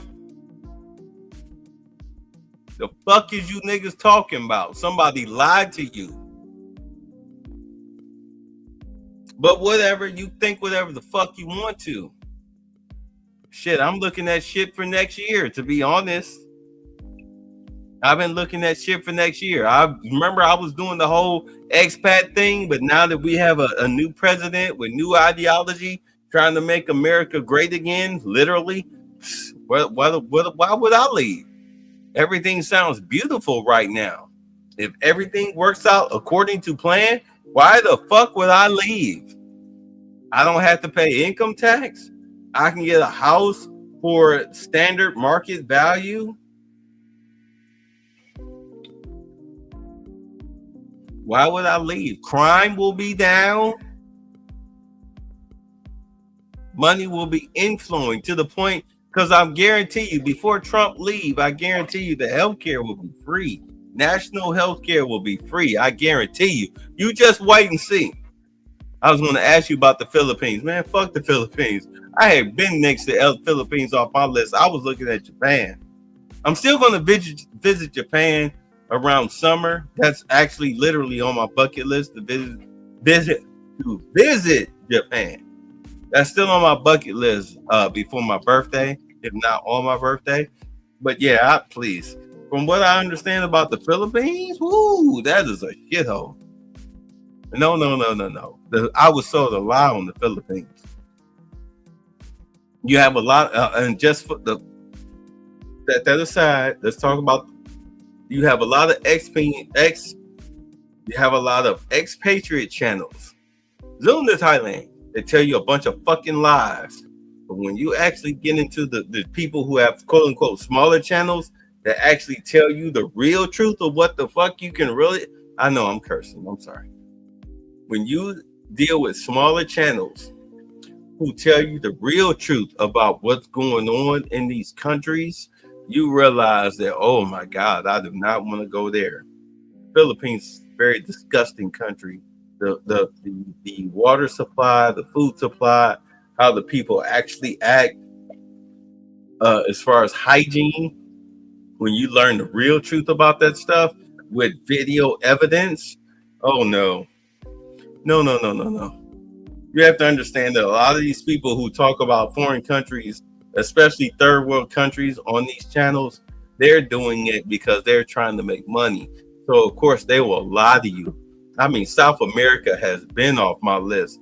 Once I saw that scopolamine was growing on the side of the road like dandelions, the crime rate in South America, you'd be surprised at how many videos that I haven't posted on my Patreon. A lot of violent crime comes from South America. Yeah, no. You say my old man was stationed there 60 years ago. Are you half Filipino and sunken one? Do you live in the Philippines? Do your old man have a house in the Philippines? No? Okay then. I know I'm getting off topic. I'm way off topic, but understand this tariff stuff, it's beautiful for America. It's going to take about a good 30 something days before everything sinks in and you really start making real money as far as on the stock market concerning the tariffs. Let's get to this. I know I'm way off topic. The fact that you have a handful almost of Republican senators saying this doesn't make any sense, that is a lot in this day and age. And I think it's a sign that they understand that for the regular people who are grocery shopping, this is going to hurt them. Yeah, I mean, look, everything John said, I agree with, is 100% correct. How these people are out of touch, and that's, I don't know whose fault that is. That's just the way it is. That's how these people. You crazy? Was it George H.W. Bush got in big trouble because he didn't know how much a quart of milk was in one of the debates. The ideal. So tonight I spoke to an economist who I trust. The ideal that Donald Trump is trying to do, the art of the deal with these tariffs, is to bring other countries back to us and say, okay, all right, fine. Let's sit down. We'll pull back some of our tariffs. You pull back some of your tariffs, so we can sell some cars in Japan where they don't buy a lot of American cars, and maybe they'll chill out with some of the tariffs on that we charge them. I mean, that's the ideal. I'm not saying we're going to achieve that, but he's playing hardball. Real estate what I think is one of the problems, though, and these billionaires tend to say this. And, we've seen them quoted saying this, that America, should be able to withstand temporary pain. The problem is people living paycheck to paycheck. What about and trying really hard to make ends meet. What about the people that are cutting the? And understand, when I say about us, I'm still in the mode. Even look, not delving too much into my history, but for the majority of my life, especially after the age of 15, but actually my working life, I never had to work. My family made money, most particularly on my father's side. My father, now he's upstairs in this room now, back from the hospital. There's a reason why I own the industrial strength washing machine. But at any rate, never had to work in my life, but I chose to do that because he made sure that I was not a spoiled kid. Again, we're talking about the guy who was sitting on nigger rich money. But I was homeless twice here in Atlanta under his care because he said, no, be a man, stand on your own too. The last time I had any type of financial issues as far as like homelessness, I was 27 years old. And after that, I said, the hell with this, because when I was always applying for jobs, I had a choice between two jobs. I always chose one. But after that second time, I said, I'm choosing two. I'll work for you in the morning. I'll work for you at night. I'm 53. Stopped working 2 full-time jobs, say about 49 years old, 47, 48 years old in 5 years. But I identify with you as the average 9 to 5, swipe the pay, the card, the pay stub, whatever. I identify with you because I lived the bulk of my adult working life as you, the average worker, from working at a fast food job as a teenager to working 2 jobs, even being a freaking banquet manager and working the second lowly little setup guy at night. I understand money is tight. Money is tight. Rent is due, light bill is due, car note, insurance. I understand. All of that shit is fucking due. It's fucking due. I've lived my life in your shoes, even though I didn't have to, but I was cut off from the money, the family money, and said, no, you get out and you earn it. This ain't no Hillary Banks. Daddy, I need $2,000 to get a car. Okay, pumpkin. No. I didn't live that life. Get your bitch ass out there and work and make that money. You're a man. Be a man. Get it from the mud. And that's exactly what I did. Me having to leave Atlanta and move to Ohio and make it on my own without family money. Please. I have to admit, although those were some of the best years of my life, they were also the most soul-crushing years of my life because they took a toll on my physicality. They took a toll on my mental. But now here I am at 53 years old. I'm retired. And now I don't have to worry about none of that shit no more. Keep in mind, I still get it out the mud, but I don't have to work as hard as I did in my 20s, 30s, early and mid 40s. But I still get it out of the mud.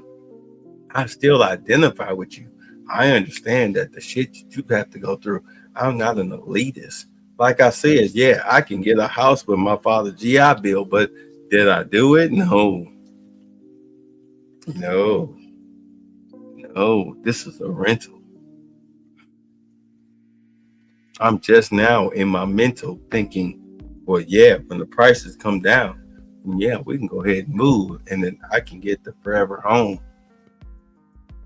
that I can pass down from generation to generation. But I'm right there with you. I understand the economics. And here's the thing about ownership. Ownership actually teaches you financial literacy. I wasn't financially literate.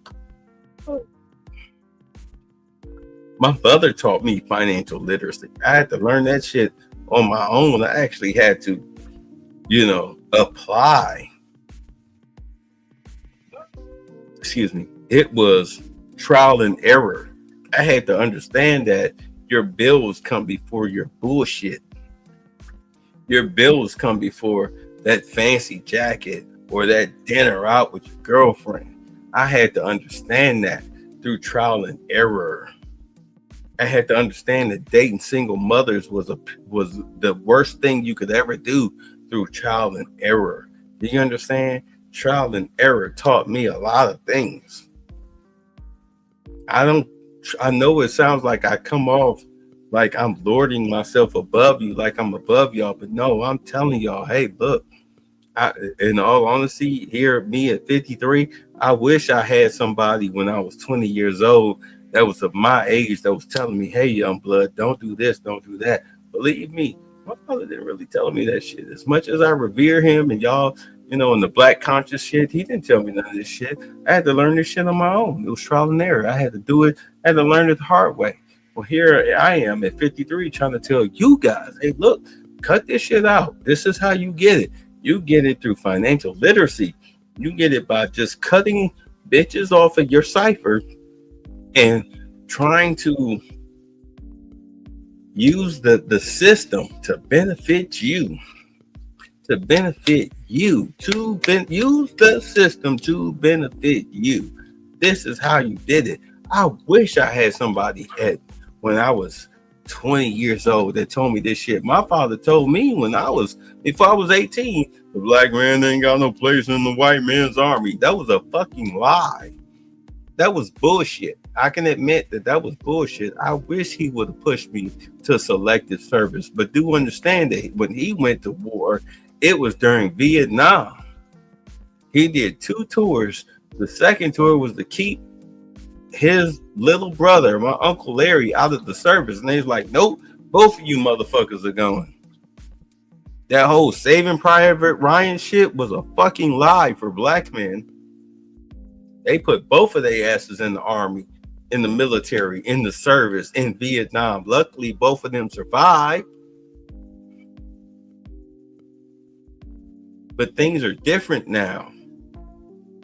I wish he would have let me go to the military during peacetime. I could have went, got my benefits, got my education, and came out, and I would have been a better person than I am now.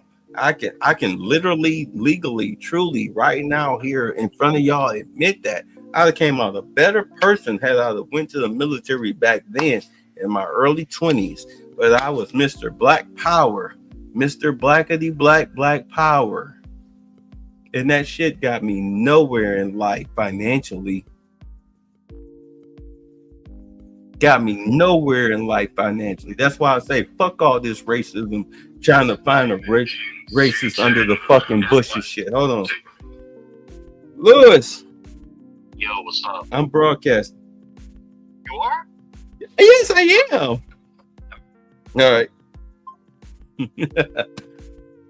Fuck all that shit. Trying to find out who's a fucking racist or whatnot is the biggest waste of time for a black man that ever in existence. Fuck what the fuck somebody think about you, you dumb fuck. Why do you give a fuck?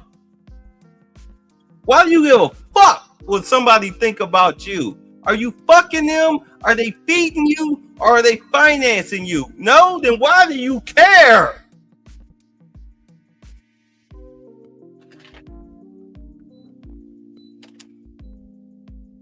Money is not racist. It took me decades to understand that.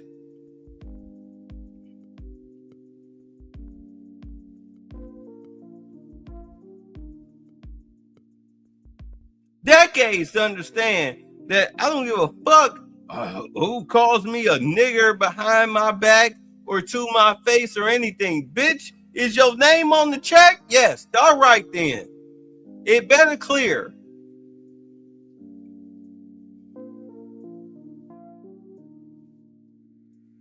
Your emotions don't mean shit in the real fucking world. Do you understand that?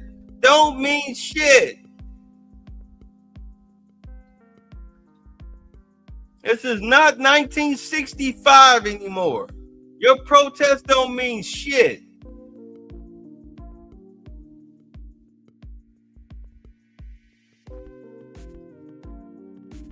Can you afford it or not? That's the biggest thing going on here in 2025. Can you do the job or not? That's the biggest thing going on here in 2025. You're no longer special.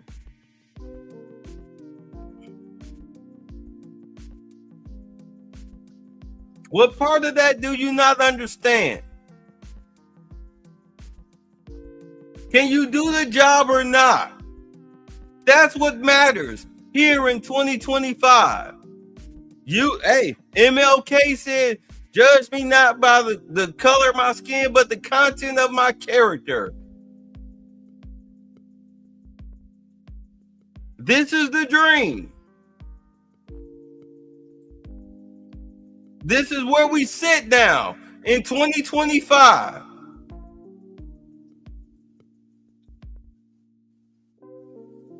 Your race card is declined. Do you have a card with money on it that we can run?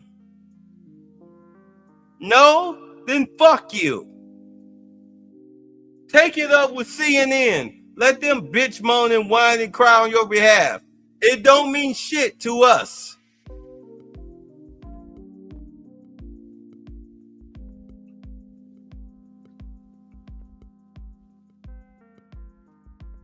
Ooh.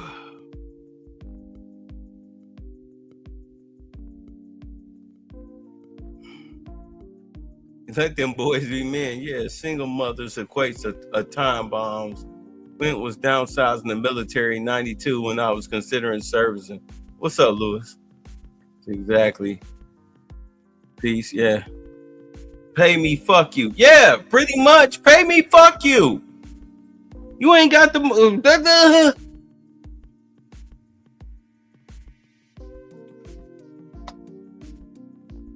Then you got this raggedy bitch, Anna Navarro. She don't even know what the hell she talking about. Let me finish. Let's finish. Let me set my rant aside. Okay. Drugs in half in order to make it to the end of the month can't endure temporary pain the way a billionaire can do so, right? The problem is that we're already suffering under very high grocery prices. It's one of the reasons that Donald Trump got elected, precisely about the... You're a multi-millionaire. Who is we? Who is we? Who are you identifying with? You got a housekeeper. You probably write a list on the fridge, a digital list on the fridge, and your housekeeper goes out and buy it. And then your accountant says, hey, look, you know you spent this much on groceries, right? Oh, okay. Really? You really think this chick is going to Walmart to buy her groceries? Anyway. The egg prices. The eggs, by the way, some of which we are now having to import from some of these countries that he is now. By the way, egg prices are down. Are they not, Lewis? Egg prices are down like a mug. I went to Walmart today and Kroger.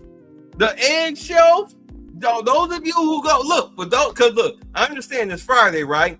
A lot of y'all just getting off work. Y'all didn't go to Kroger or Walmart or whatever grocery store you go to. You didn't go today, but you planning on going tomorrow, right?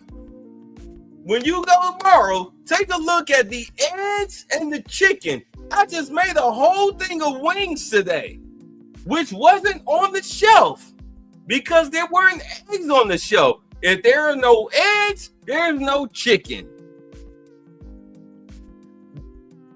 The whole slaughtering of eggs, that thing we went through with Biden because of bird flu, is over.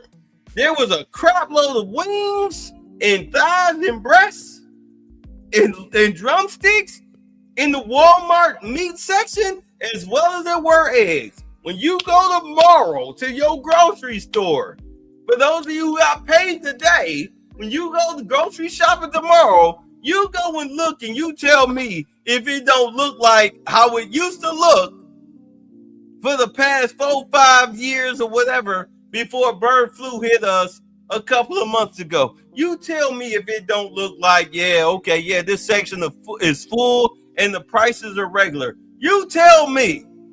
Comment under this video.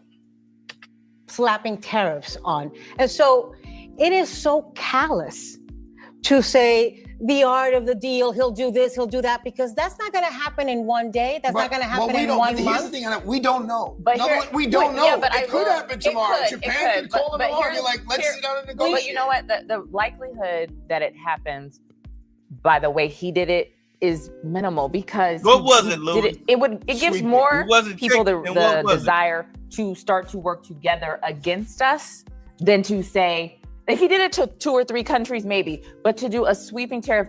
I just said last segment, there are enemies like South Korea, Taiwan, and China starting to work together because of what Donald Trump is doing. That is not actually, you're helping them make deals, not make deals with us. One of the other scenarios, this is from the Journal in a pretty scathing op-ed tonight. This is the Wall Street Journal. They say that this is actually also opening the door to corruption. Mr. Trump is saying that there will be no tariff exemptions, but watch that promise vanish as politicians, including Mr. Trump, see exemptions as a way to leverage campaign contributions from businesses. Liberation Day is buy another yacht day for the swamp.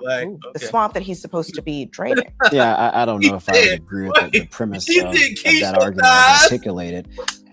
Could you levy tariff imports on, or rebates rather, on specific imports for certain industries? I think you can. That's one way to not. Keisha thighs be that cheap chicken that's got all. Look, let me tell y'all something, bruh. When y'all go to buy chicken, whatever chicken y'all buying, if y'all buy at the lowest price because you think you're getting a deal on, and you see all of them feathers and freaking things sticking out from the chicken where when you rinse it off, you gotta pluck the chicken yourself. Let me tell you something, man. That's the wrong chicken to be buying. You buying the cheap chicken. Stop buying that chicken. You better off spending the extra $1 or $2 on real chicken where they actually do real plucking of your chicken. Trust me, that's the wrong chicken to buy. That's the chicken that be giving you the fucking pimples and all of that shit. You know what I'm saying? And making you sick, having you burping and farting and everything. Stop buying the cheap chicken. You know what? Look, I'm surprised that I actually bought chicken from Walmart, but I haven't bought meat from Walmart in a long time. I normally go to the Asian grocery store to buy my meats, but I didn't feel like going there today, so I bought a thing of thighs from Kroger. From Walmart, but I didn't have to pluck. The feather little white things, the strands or whatever. I didn't have to pluck the chicken like that. because I paid the premium price for the chicken. All right, you got to pay the premium price for the chicken if you don't want to repluck the chicken while you're rinsing it off. I'm telling you, from one black man to another, you got to pay the premium price if you don't want to repluck your chicken. If you're replucking your chicken, you need to go to the Asian grocery stores to get real chicken, whether it's pre-plugged. Look, I'm trying to help y'all out, because any chicken that you gotta pluck while you rinsing it off, that's bad chicken, man. That's bad meat. That stuff will have you sick. I'm telling you, Lewis and my Keisha Rump Rose, Maria Feet, Becky Legs. Tell me if I'm lying, Lewis. Isn't it best to get the chicken that you don't have to pluck when you rinse off? This dude's a grocery store manager. He will tell you it's best to get the chicken. You don't have to post pluck after you buy it. Yeah, I learned about the Asian meat market benefits 10 years back. Real poultry and beef. Yeah, see, yeah. Trust me, it's best to get the chicken you don't have to pluck. Anyway. Have this compounding effect negatively on the consumer, particularly working class. I mean, these are things that you really have to think about and work through in a comprehensive way. But I do want to go back to the notion that I was mentioning earlier, and Ashley, you did touch on this, talking about Youngstown, Ohio, and how those jobs, they left, and it destroyed many towns and cities across the country. We do have to figure out, how do you revitalize those places? But John, and we're not discussing that. Are those jobs, okay, Ashley was touching on this. Is it fair for politicians to say those jobs are going to come back in 2025 when we are on the cusp of AI, we are on the cusp of technological revolution, because Trump slapped some tariffs that benefit the auto industry in the short term? No. So the economy, your point, we're the largest economy in the world. 70% of this economy is consumer spending. 70% of all Americans are living from paycheck to paycheck. If you're making $100,000 a year, 50% of those are living from paycheck to paycheck. You're making $250,000 a year, a quarter of those are living from paycheck to paycheck. About 35% of those are living from paycheck to paycheck. You live in Manhattan, you make $100,000, it feels like $39,000. So that's the starting point. People got too much month at the end of their money. And most folks are living, before this, before all this happened, they were already stretched because of. Okay, understand, I said this a couple of months ago. A lot of people base their living conditions, what they pay in rent, based on their first check, what they can afford on their first check. They're living above their means. When in all honesty, if you cut your rent based on your first check, at least by 3/4 of what you earn, if not half, then you'll have more money. But if you bring home, let's say you bring home $4,000 a month on your first check, there's no way in hell your rent should be $3,000 plus. If you bring it home $4,000 a month, your rent check, be it mortgage or rent, should not be $3,000 plus. That's ridiculous. It needs to be at least half of your first check or less, because at anything above that, you're living above your means. So what happened with the pandemic and all the money that flowed in, which triggered inflation, which was very stubborn because it was $6 or $7 trillion flowing to the economy. The jobs that we're talking about were on their way out in the Industrial Revolution. It no longer makes any sense for us to manufacture old line manufacturing in the US. It's too expensive. That's why about 25% of our economy is tied to international trade. You're a moron. You can have manufacturing, but it's going to be high-tech manufacturing. Mm-hmm. It's going to be tied to artificial intelligence. You can have manufacturing, you can have a new economy, but you got to train people in artificial intelligence en masse. Financial literacy should be a civil rights issue. AI literacy should be a civil rights issue. I agree with that. That's not really, I mean, Okay, what he just said there, I agree. I've been saying this for months. Us as Black people, we need to learn financial literacy.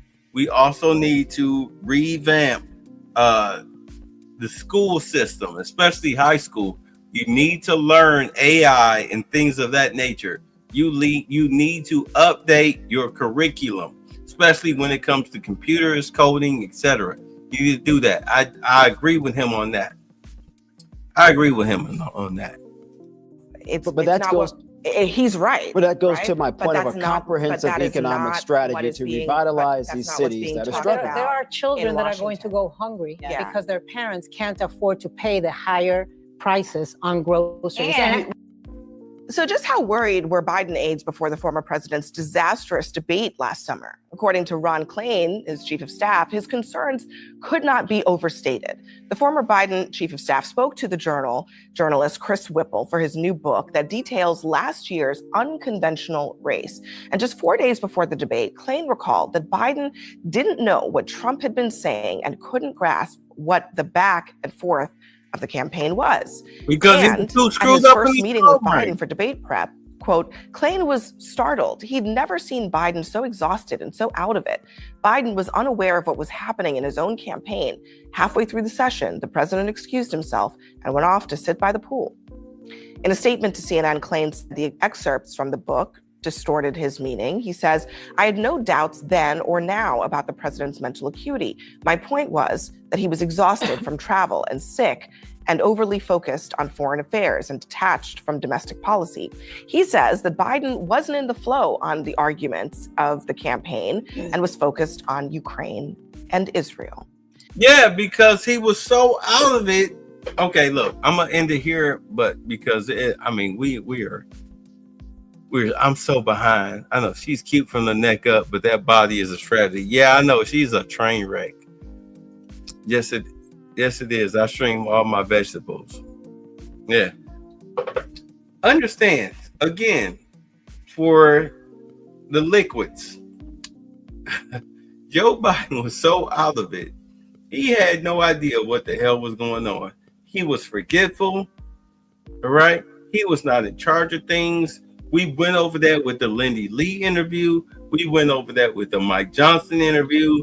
You have people who have defected from the Democrats who were part of the Biden administration, who are now Republicans. They have said that Joe Biden was not in charge of the White House during his 4 years because he was so mentally incapacitated that there was no way in hell that he could keep up with everything that was going on.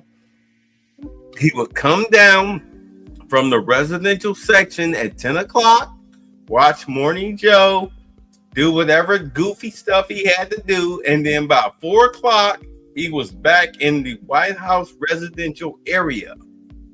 So he would work from, quote unquote, work from 10 to 4. This guy was out, he was checked out. He was checked out. The interviews are out there. This is why I tell you guys who, and I found myself now asking the question, who are you getting your information from? Because now I have to narrow it down. Who are you getting your information from? Who's telling you this stuff? Because clearly you don't know what the hell you're talking about. Because we're getting the information straight from the source, straight from people who was there face to face.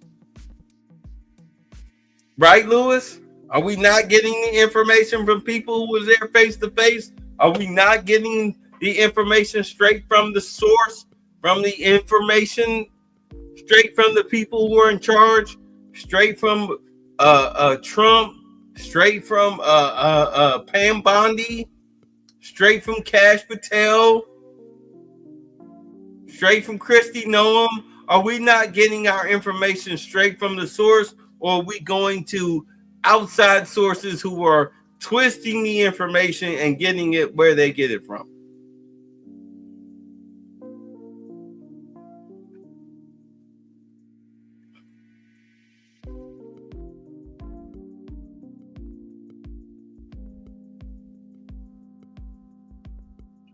Yeah, I'll give him a chance to reply. I don't understand. He a working man. Actually, it's 12:19. He probably on his way home.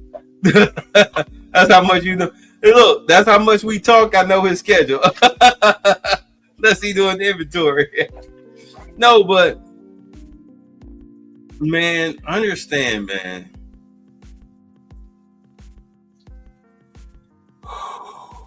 Unless you're getting the source straight from these people's mouths, or somebody that was there, who was literally there, you are getting third, fourth, fifth, sixth, seventh, eighth hand information. This guy is lying. This guy is lying. This guy is lying. He's a Biden supporter. He's lying. He's lying. And of course, CNN is going to twist it to fit their agenda. Anyway, it's 12:20. Let me get my ass in bed. Look, man. It's black men. Look for where these jobs are hiring at. Look where these factories are. Get your jobs together. Get your son straight. Help your folks out, man. Or else you're going to die. You're going to die from starvation. They're going to starve you out. Okay, I believe that is an L.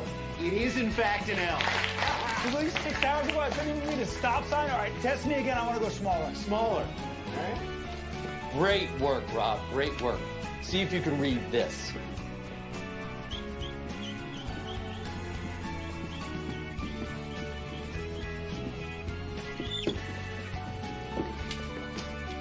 You're fired. And in case your ears are fucked, get the fuck out! And the next person I see juggling, tap dancing, or baton twirling, or doing any other circus-like tricks will join him, all right? One strike policy applies. Now get back to work. God damn, that felt good.